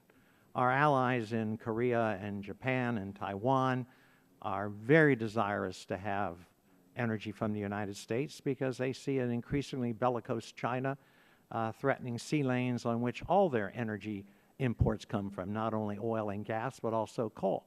So they're delighted, and I think it does improve our diplomatic status to the extent that we send energy there. But again, these are going to be commercial choices made by the companies that own that oil and gas. Well, clearly that was a complicated question. Excuse me? It was clearly a complicated question. It's very complicated. Well, how much, whoever can answer this, how much do you see oil exports increasing? How do you see oil exports increasing over time if we were to repeal the Energy Policy and Conservation Act? Do we see a large bump, or do we see a slow increase?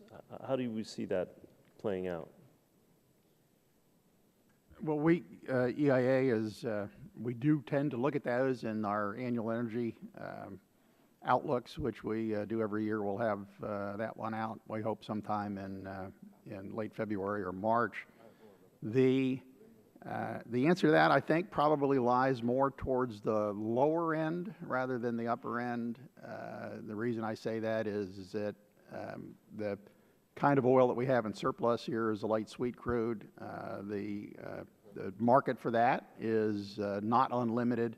So the question is how much of that could be put out onto the global markets before you saturated the global markets. Something on the order of 1 million or 1.5 million barrels a day might be the number that would be exported. Thank you, Mr. Chairman. I yield back. This time I recognize the gentleman from West Virginia, Mr. McKinley, for 5 minutes. Thank you, Mr. Chairman, and thank you for the panel. This was very interesting. It's the end of the session. This would have been more interesting perhaps a little earlier because some of the subjects we've gotten into have been particularly beneficial. I have a series of questions. After waiting an hour and a half, my question was just asked by my predecessor, because I wanted to get into the geopolitical aspect of it. So having said that, I think you've answered it in some respects. Perhaps we need to get into that a little bit deeper. But one of the questions I would ask is who's asking for this ban to be lifted? Well, the first groups are producers that have wanted to see the ban removed, or those who are producing the lightest of the crude oil, because that's being discounted the most, and the attractiveness of exporting that into the global markets is high. And so we've seen that coming from some of the independent producers in Texas. Okay, well, I'm also curious, before I get to my last, I've got three or four questions here, but one would be is that back towards the tail end of the Bush administration, gas was selling at $1.85 a gallon. Now we went up to $3.50, $3.85, almost $4 for a regular. Is there an impact here on what caused that? Why did it go from $1.80? It doubled in price. What, say that again, Congressman? When gasoline prices at the pump were $1.85 under the Bush administration, what happened to take them up to double? Well, Was it? the biggest thing for that, the overwhelmingly most important factor in gasoline pricing is what the price of crude oil is in the global markets. Next biggest thing after that is probably the different levels of taxation in different states. And That hasn't changed much. Taxes haven't changed much. So is it? right. Yeah. So with But crude oil prices go up and down, and gasoline. the prices. crude's down now, what, $63 or something like this? Yes, OPEC. sir. And where was it? It had been on average up over $100 a barrel. I understand, 105, but I haven't seen the price get back to where $1.85 yet. What's it going to take to get to $1.85? Well, I think you might have been at $1.85 when prices were a lot lower, and when we had $40 oil, then I okay, think so you that's could- fine. That's when what you your could answer get- is. We need to, the crude has to get to about $40. There is one other issue that I think is controversial, but I think if you look at it, you will find that the mandates for biofuels being mixed with gasoline, we've seen ethanol prices go up very high in some of those markets, and that's been a major contributor to the price of gasoline. My last question, I have less than 2 minutes. I have a small boutique refinery in West Virginia, Ergon, and fills a niche in the marketplace. What could be the impact if the export ban were lifted? What would be the impact on Ergon? 22,000 barrels a day. In your area, probably very little. Because? Those refiners out in the mid-continent where they have access to discounted WTI benchmark crude would see their costs go up. Okay, I think they're starting to tap into the Utica shale gas now that they've shale gas, and then the Utica is where it's providing the petroleum, the crude that they're going to be able to tap into. So you're thinking Ergon would be not affected? In your state, sir. Well, they ship all over the country, but they're right. But the question is, what would the cost of feedstocks into the refinery in West Virginia be? And I would suspect that it wouldn't change very much. Okay. Thank you very much. I yield back balance of my time. This time, recognize the gentleman from Texas, Mr. Green, 5 minutes. Thank you, Mr. Chairman. Let me get back to some of these. Well, first, Mr. Chairman, I'd ask unanimous consent to place a statement into the record. And I think it's no doubt that, in fact, the CBO report that was just released talked about a policy shift in exporting crude would pinch refiners' profit margins, but also harm foreign oil producers. But let me go down the list about, we are exporting oil now, and but it fits the definition of a condensate, that there's actually a mechanism where you get that lighter sweet out of the ground, you run it through what I would call a very limited refining process, but it fits the definition that we can export right now. And how does EIA classify least condensate? Is that exporting? Mr. Green, there are at least 4 big ways of trying to define condensate. The way EIA has historically done this is literally based on the location. If it's produced on an oil lease and is mixed back into the crude oil stream, we counted it as lease condensate and measured it in barrels. Is that the same definition as Department of Commerce for export? The Department of Commerce is looking at it from a different standpoint, and reportedly, the Commerce Department is now, through letters to the individuals who asked for a ruling on it, is allowing processed condensate. So if you take this very light crude oil, process it through a distillation tower, it would qualify as a product, and products under U.S. law right now can be exported. Okay. Would it help if to have a uniform definition for government agencies, particularly if lawmakers wanted to craft better regulation or legislation, to have one definition for condensate? We've been trying to at EIA, we've been trying to understand the different definitions, and I suspect that a one-size-fits-all might not actually work perfectly. We would still have, at EIA, for example, we would want to make sure that we are able to count this processed condensate so that we don't double count how much of the material is in our system, and that's a complication of the existing rules. Okay. Does EIA track exports of condensate production now, or production and exports? You track any of that production? The export data is provided to EIA by the customs people. Okay. And so we do not have that. We do our own survey of imports. Interestingly, if you think about all of the history that's been brought up here today, we wanted to do our own survey of imports because that was what was really big and that was what was supposed to grow, and we don't have a survey of exports. Okay. How readily available is that information? That information is actually is available from the customs people, and we have been working with them on speeding up EIA's ability to get that data. Okay.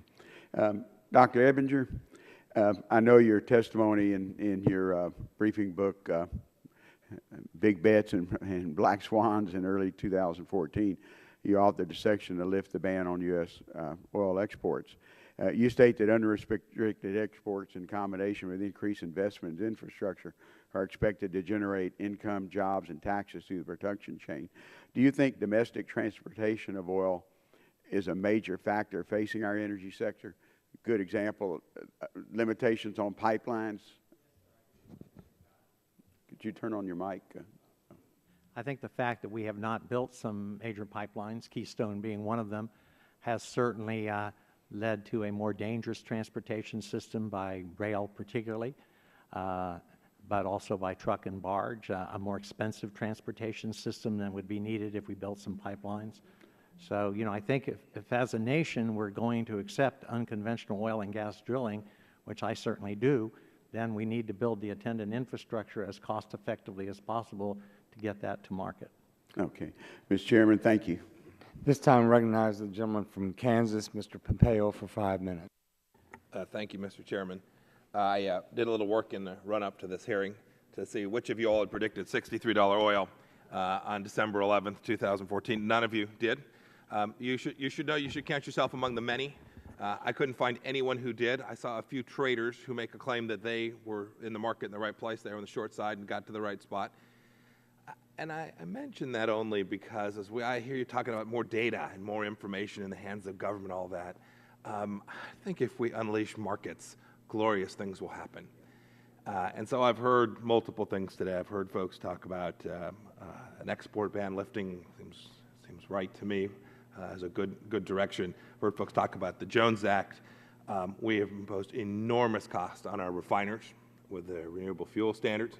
And we've seen a government agency totally incapable of dealing with the transition of what happened in the marketplace there. Can't get a set of rules out to deal and tell folks what to build. I mean, based on some prediction that Congress set, some levels Congress set, as we all as policymakers think about how we're going to handle this, we should not be at all certain that $63 is here for tomorrow, let alone for 2 months or 3 months. No one mentioned the greenhouse gas rules that are about to hit America. No one mentioned CAFE standards that have had such a dramatic impact on our transportation and the uses for them.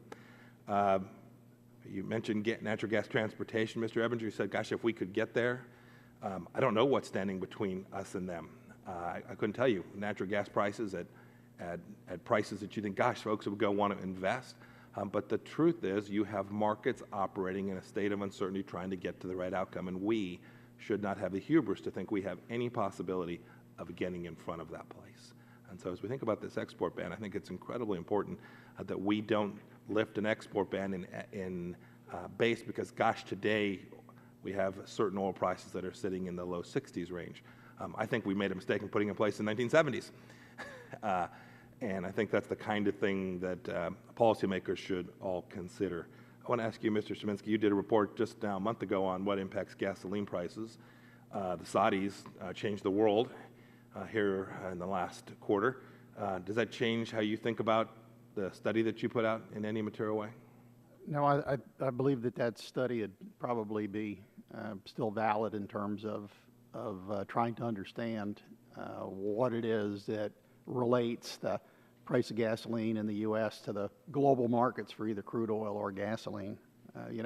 Mr. Pompeo, I think that your comment about did EIA predict $63 oil? No, we didn't. I would like to say in my defense.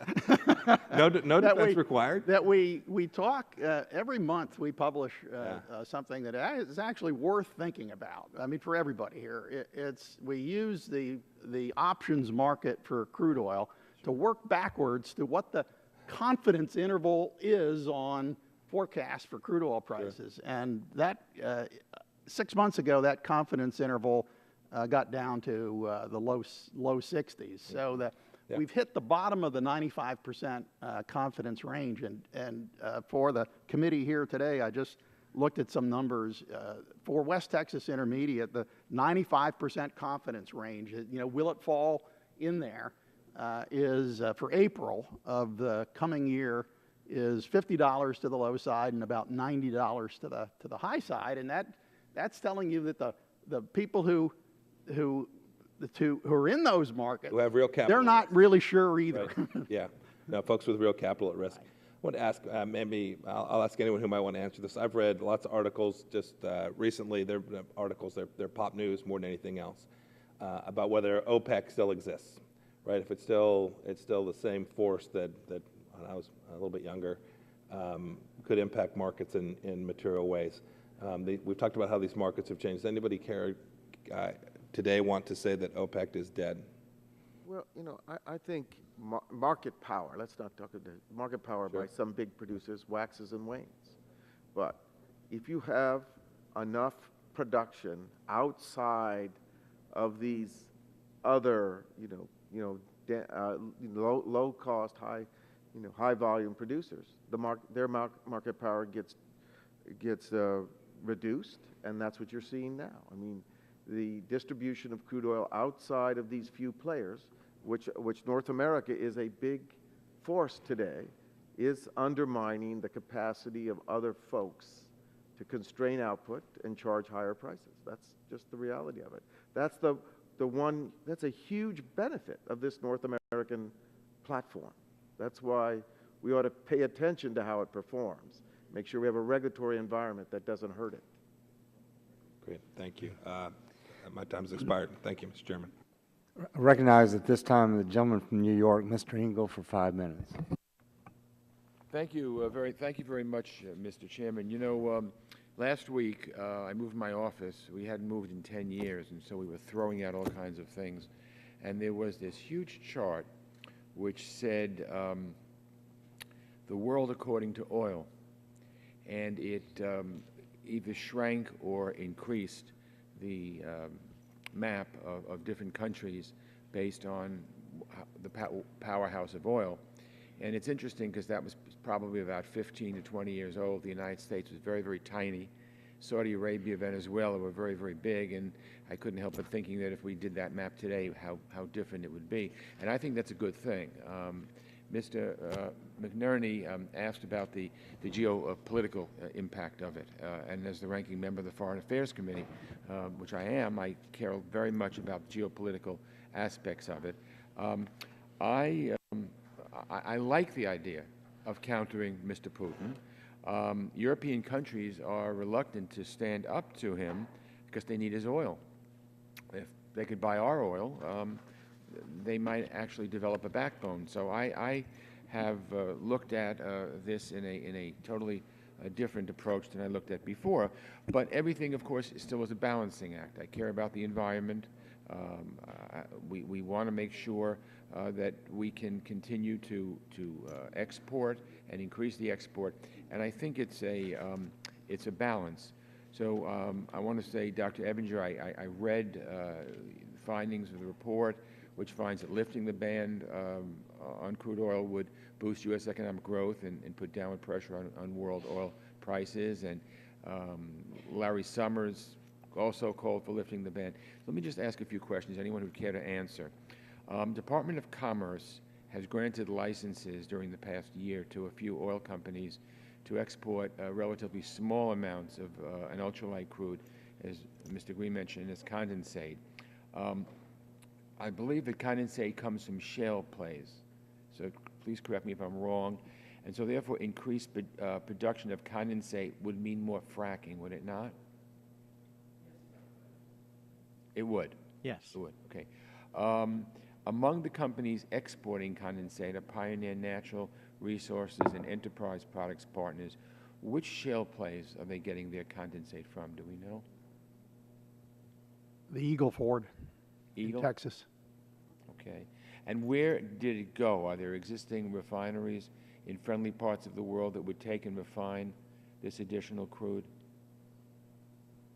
I think I can answer. I think most of the shipments went into the Far East, probably Korea, maybe the Singapore market. I don't actually have the, the Department of Commerce has a much different policy towards handling data than EIA, and this is considered proprietary information, so I don't think it's been publicly available yet. Well, as I mentioned before, yes, I'm sorry. I could just add, it's petrochemical feedstock, the condensates largely, so it's going to a different type. It's not going to refining, it's going to making petrochemicals. So the Far East makes sense. Okay, thank you. Well, I'm asking these questions because obviously, in addition to economics, there are environmental considerations and geopolitical factors that merit consideration, and I really think the whole thing is a balance. But I do think that this is something that we should look at very seriously.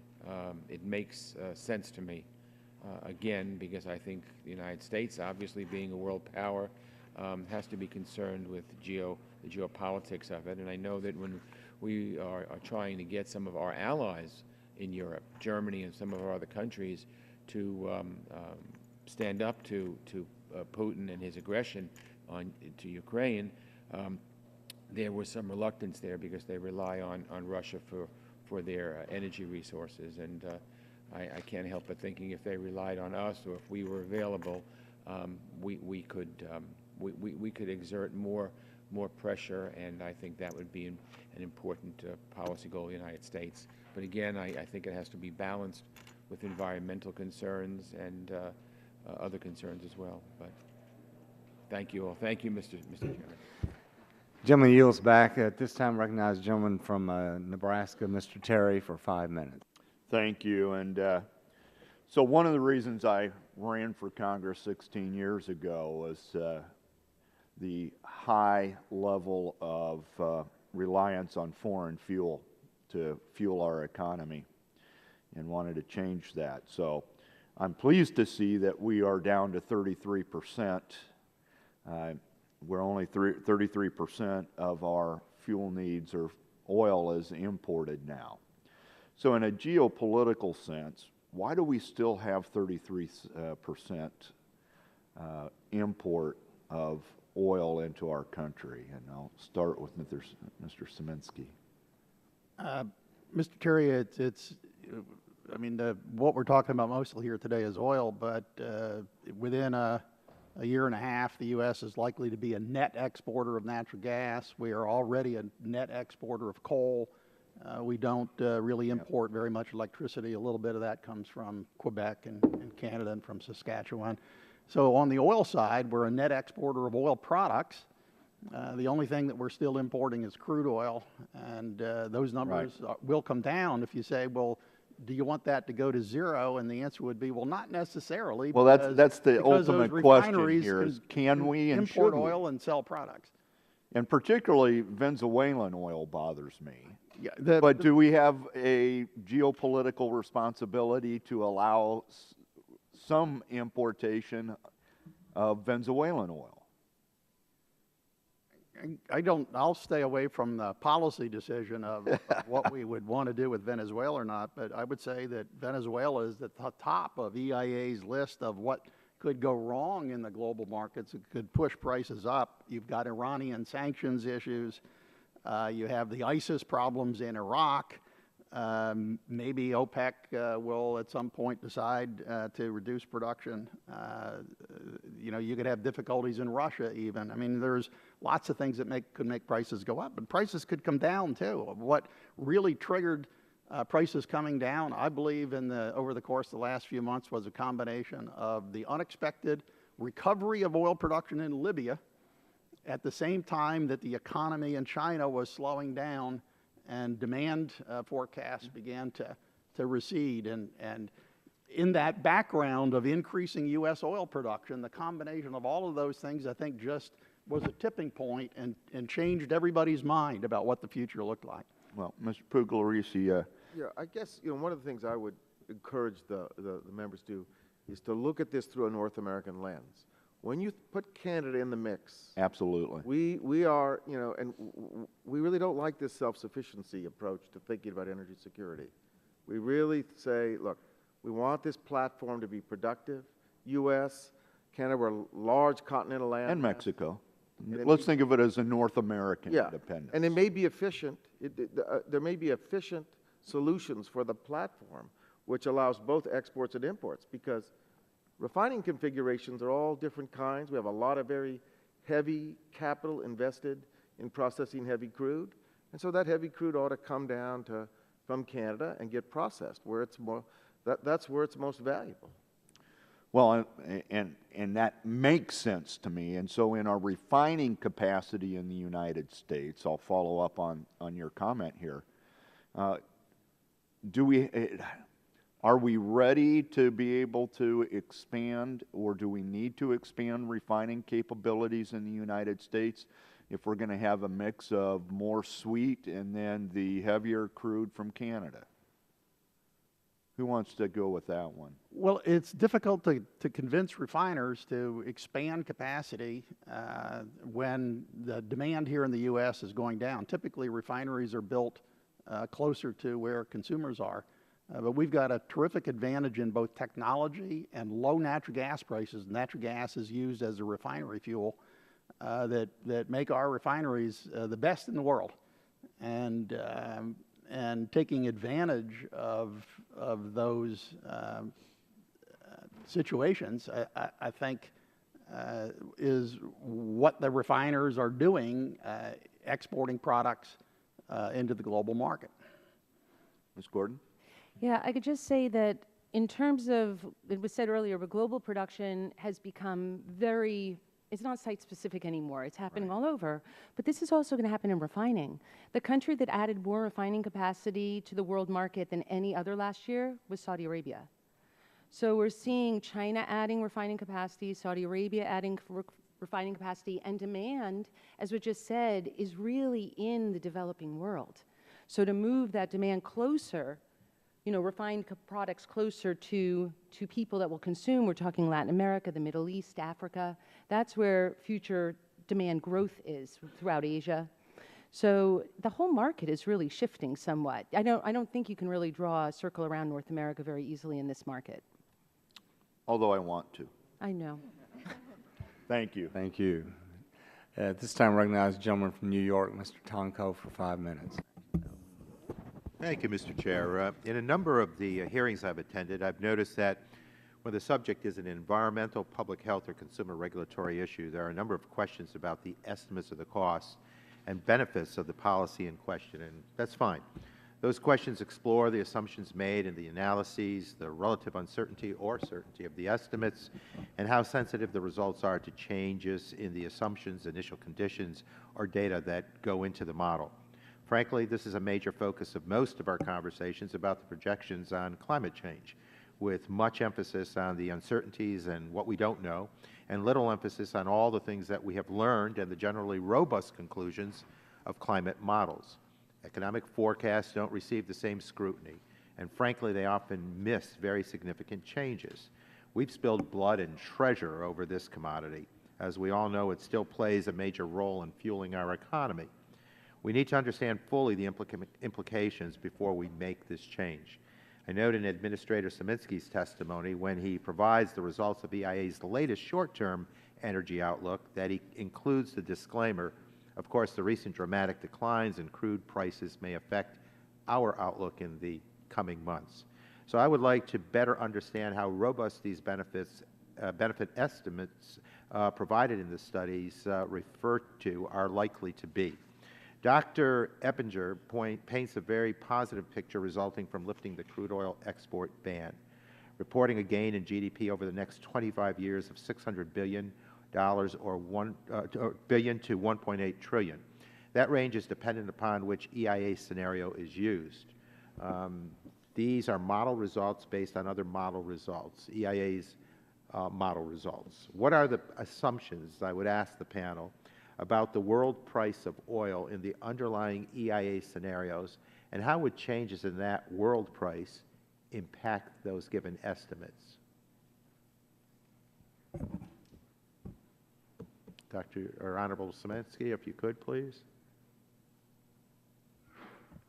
Congressman, we will be looking at this, and we'll have a lot more to say, I think, when we publish the annual energy outlook early next year. I think what I could say is that lower oil prices, if they were to remain, will slow down this growth in U.S. oil production. I mean, that's supply and demand pricing. The other possible effect it could have is to make it less profitable for companies to export natural gas in the form of LNG from the United States. And the reason for that is exports of LNG from the U.S. generally are predicated on selling into a market where that gas in Europe or Asia is priced at an oil equivalent. And with lower oil prices, the spread or profitability of exporting U.S. LNG into the global markets would be reduced. And so that might change those dynamics a little bit.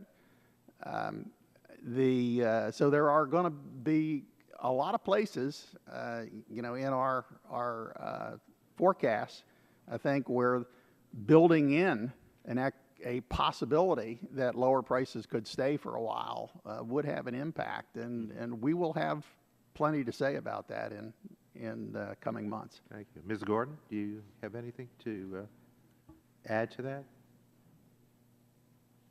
If I could add, sir, if we look at past situations where we've had precipitous price declines, I think you can look at internationally and say that the price declines at some point become the engines of renewed growth, because the Chinas and Indias and Brazils of the world, all of a sudden, if they start seeing $50 oil, they start saying, let's rejuvenate some of our economies and rev up projects that didn't make sense at $100 oil.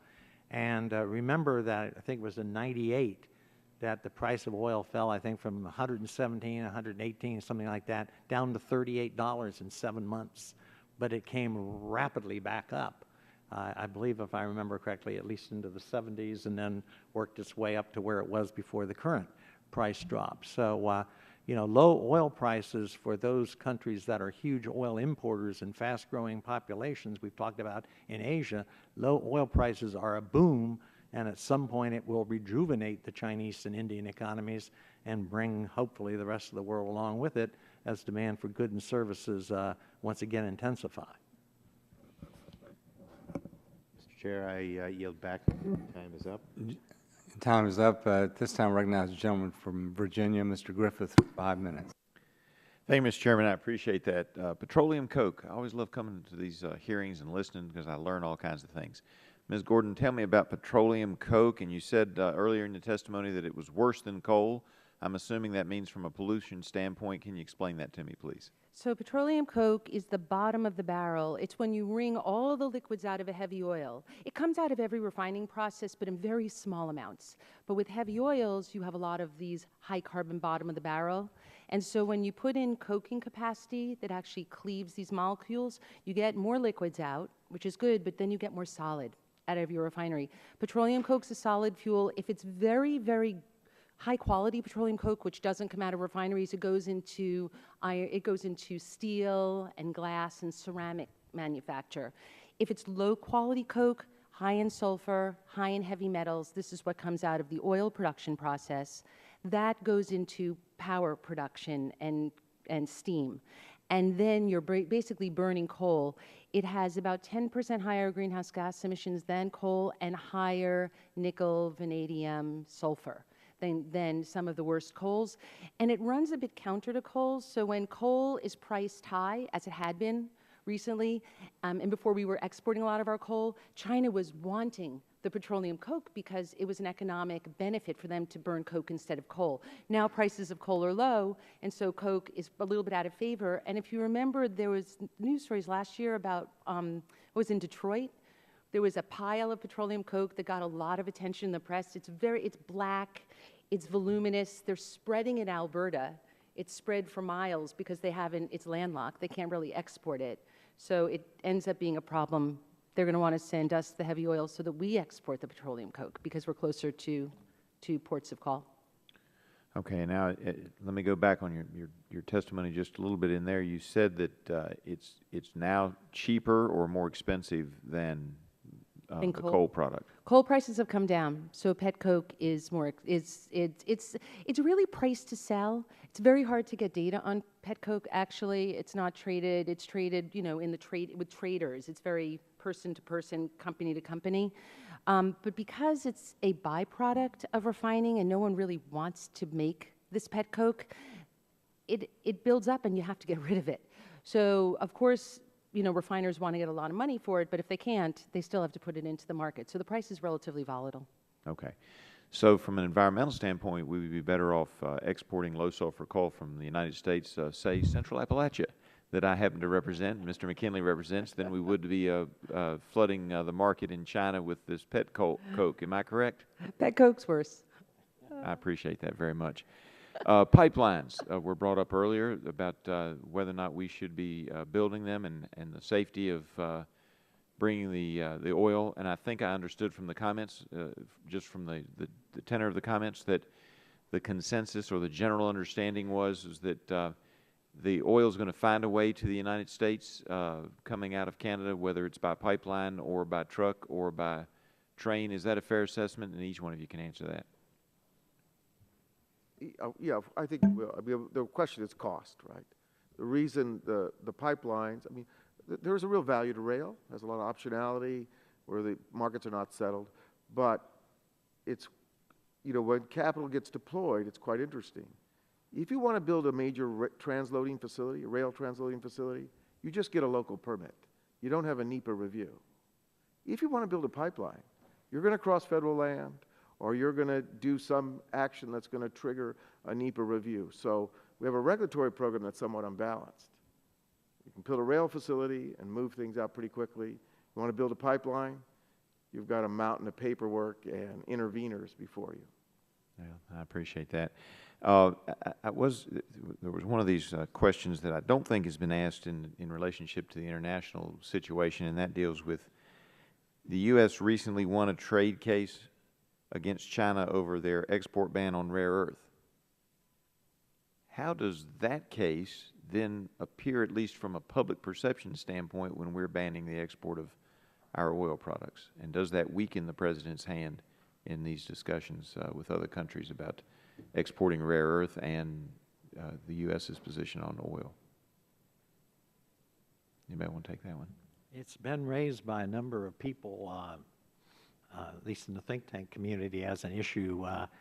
And I know a number of international trade lawyers that think it's quite possible that someone might bring an action against the United States for the continued ban on crude oil exports on the same premise that it's an unfair barrier to trade. All right. I would just add that because China's oil tends to be heavier, their refining capacity isn't really well suited to our light tight oil, and because we can export product, a lot of product, and there's no ban on that, substantively, you don't see China bringing an action, but in the think tank world, at least, there's some concern that somebody else might bring an action. Maybe someone else. I appreciate that. My time is up, and I yield back, Mr. Chairman. Thank you, Mr. Griffith. That concludes the questions. And did you want to ask some additional questions, Mr. Green? Mr. Chairman, I'd just like to follow up with Ms. Gordon on the I'll recognize for 5 minutes. Oh, well, thank you. The Energy Policy Act and Conversation Act of 1975, you discussed. Importantly, EPCA also addressed vehicle standards, energy efficiency, conservation, and created the Strategic Petroleum Reserve. If the next Congress addresses the export issue, should there be an effort to address the other sections, like the Strategic Petroleum Reserve? I think we're in a transition when it comes to oil, and that's been very obvious. And so oil policy, energy policy, is going to be an important new chapter that follows that. Okay. Well, most of that Strategic Petroleum Reserve actually is just east of where I live in southeast Texas. And it's important, but again, if we're producing what we are, although we're still not producing enough oil for our own consumption, mainly because of the types of oil we have. And like I said earlier, the refineries that I've represented over the years have been retooled to do the heavier crude. And it would take, you know, billions of dollars to go back to do the lighter sweet. And just like, I mean, it's an investment decision that happens. In your testimony, you discuss environmental risk that stated earlier. You've seen conflicting climate articles discussing U.S. refined products exports. Is the U.S. refined product better or worse than the product currently consumed in other parts of the world? Do we produce gasoline or diesel better than India or China, for example? And I know we compete with Europe on the product, too. Well, from a climate perspective, it's carbon. It would be similar. From an air quality perspective, it depends on the refining specifications, and they are, you know, lower in Europe, and the specifications might be lower in Asia. But from a climate perspective, I don't think there's a difference between our product and I know that if there's a ton of carbon going up in China, that's the same as a ton of carbon going up in East Harris County. And that's why some of us would like to see some kind of national agreement so we don't compete with one hand behind our back. As the U.S. produces more light sweet crude and exports condensate, the ultra-low sulfur diesel, and I mentioned it earlier, but I just want, that is benefiting some of our trading partners in Latin America, particularly, and I assume Europe, that because we have low sulfur diesel, and I know the refining industry went through some problems to do it, but they're actually doing very well now in exporting it. Does that help the climate, at least the pollution issues in other countries? Not climate, but air pollution. Not climate, but air pollution. Yeah. Okay. Sulfates that are in the air, so it would be much more of a respiratory issue and not climate. Well, that's probably more immediate than the rise in the sea level and things like that. So, but it does have a benefit for those countries. Now, let me talk about petroleum coke for the last minute. The highest mountains, the highest points in my district is either a landfill or the tons of petroleum coke, and it is shipped out. Yeah. And in the 2005 energy bill, where we set up loan guarantees through the Department of Energy for a number of things, including wind and solar, and my colleague Joe Barton's not here, we put in there for research into what we could utilize petroleum coke for other than just shipping it to China and India to burn, which again puts carbon in the air, but also the local is there any support for trying to use something alternative? I got involved with coal ash because it was used for road beds. Is there anything else we could use for petroleum coke for? Because it is. We can't burn it here because it's so bad. Exactly. You know, it's a matter of taking the bottom of the barrel where there's no economics left and putting more money into it. There definitely are things you could do with that petroleum coke, the fuel-grade petroleum coke. You could take the heavy metals and the sulfur out and make it actually a beneficial industrial byproduct, but it's going to cost money to do that. Yeah. So it's not economical. It's not economical. It's much cheaper to put it on a ship and send it to someone else to burn it. Mm-hmm. Okay. You know, Mr. Green, I'm going to say one thing about the SPRO, because the Strategic Petroleum Reserve. You know, I think it's important to remember this is a strategic asset. We're still connected to the world oil market. We might have to change the way we distribute the SPR because of the huge flow of crude oil into the Gulf Coast. But I think we should, and I'm sure we're going to study this carefully, but things can change in the world. And we're not going to get rid of the 82nd Airborne, and I think we ought to look at the SPR that way. The world could change, and we may need that. Even if we're relatively independent, a price spike in the world oil market for some catastrophe somewhere could do a lot of damage to the American economy. Well, we'll want that asset at that time. And that's correct. And where I come from, the goal of that was to buy that oil and put it in that when it was low. Yeah. So, and then when we release it, because when oil goes up because of embargo or whatever else it does. But, Mr. Chairman, you've been more than kind today. Thank you. I also want to mention Bill Flores is here, a member from Texas who was recently elected chairman of the Republican Study Group. He's going to be a member of the Energy and Commerce Committee in the 114th Congress and a member of this subcommittee. And since, Bill, you sat there so patiently for all these hours, do you want to ask a few questions before we get out of here? Well, I think that I just heard the voting buzzer go off, so I will, first of all, thank you for recognizing me, and thank you for allowing me to have the time. I'll keep my comments short.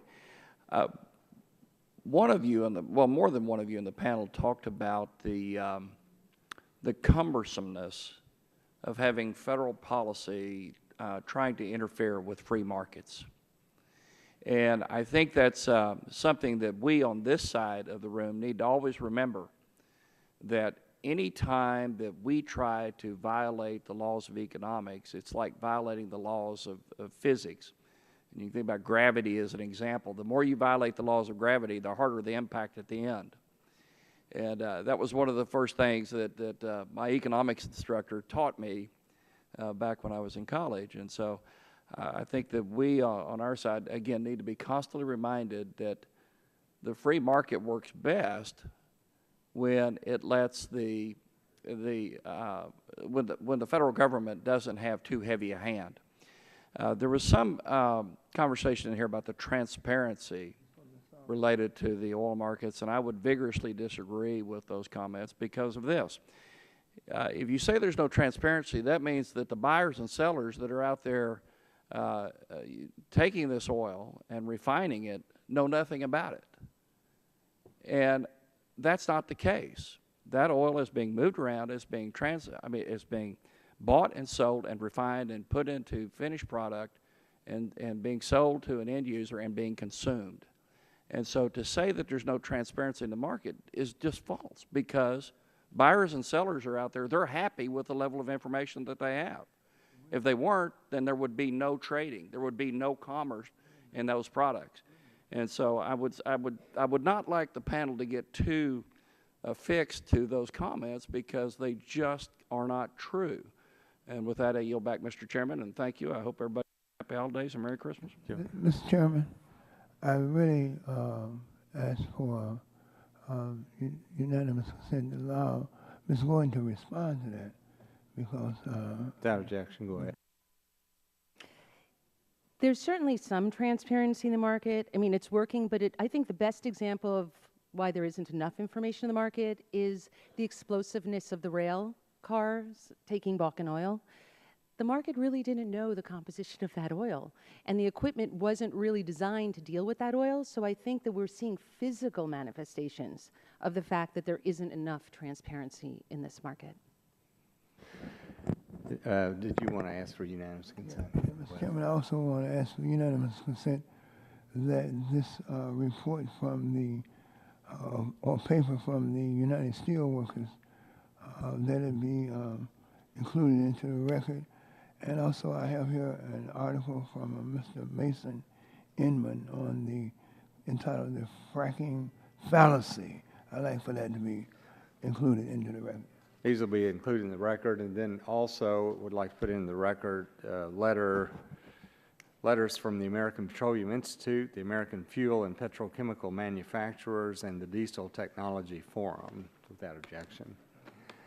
So that concludes today's hearing. I want to thank you once again for your testimony and for your patience and responding to our questions. And We're going to have more hearings on this when we reconvene for the 114th Congress, and the record will remain open for 10 days for additional materials. So that concludes the... Mr. Chairman, I want you to join with me in wishing everybody happy holidays. You think we should? Yes, I think we should. Merry Christmas, happy holidays, and enjoy the break. That concludes today's hearing.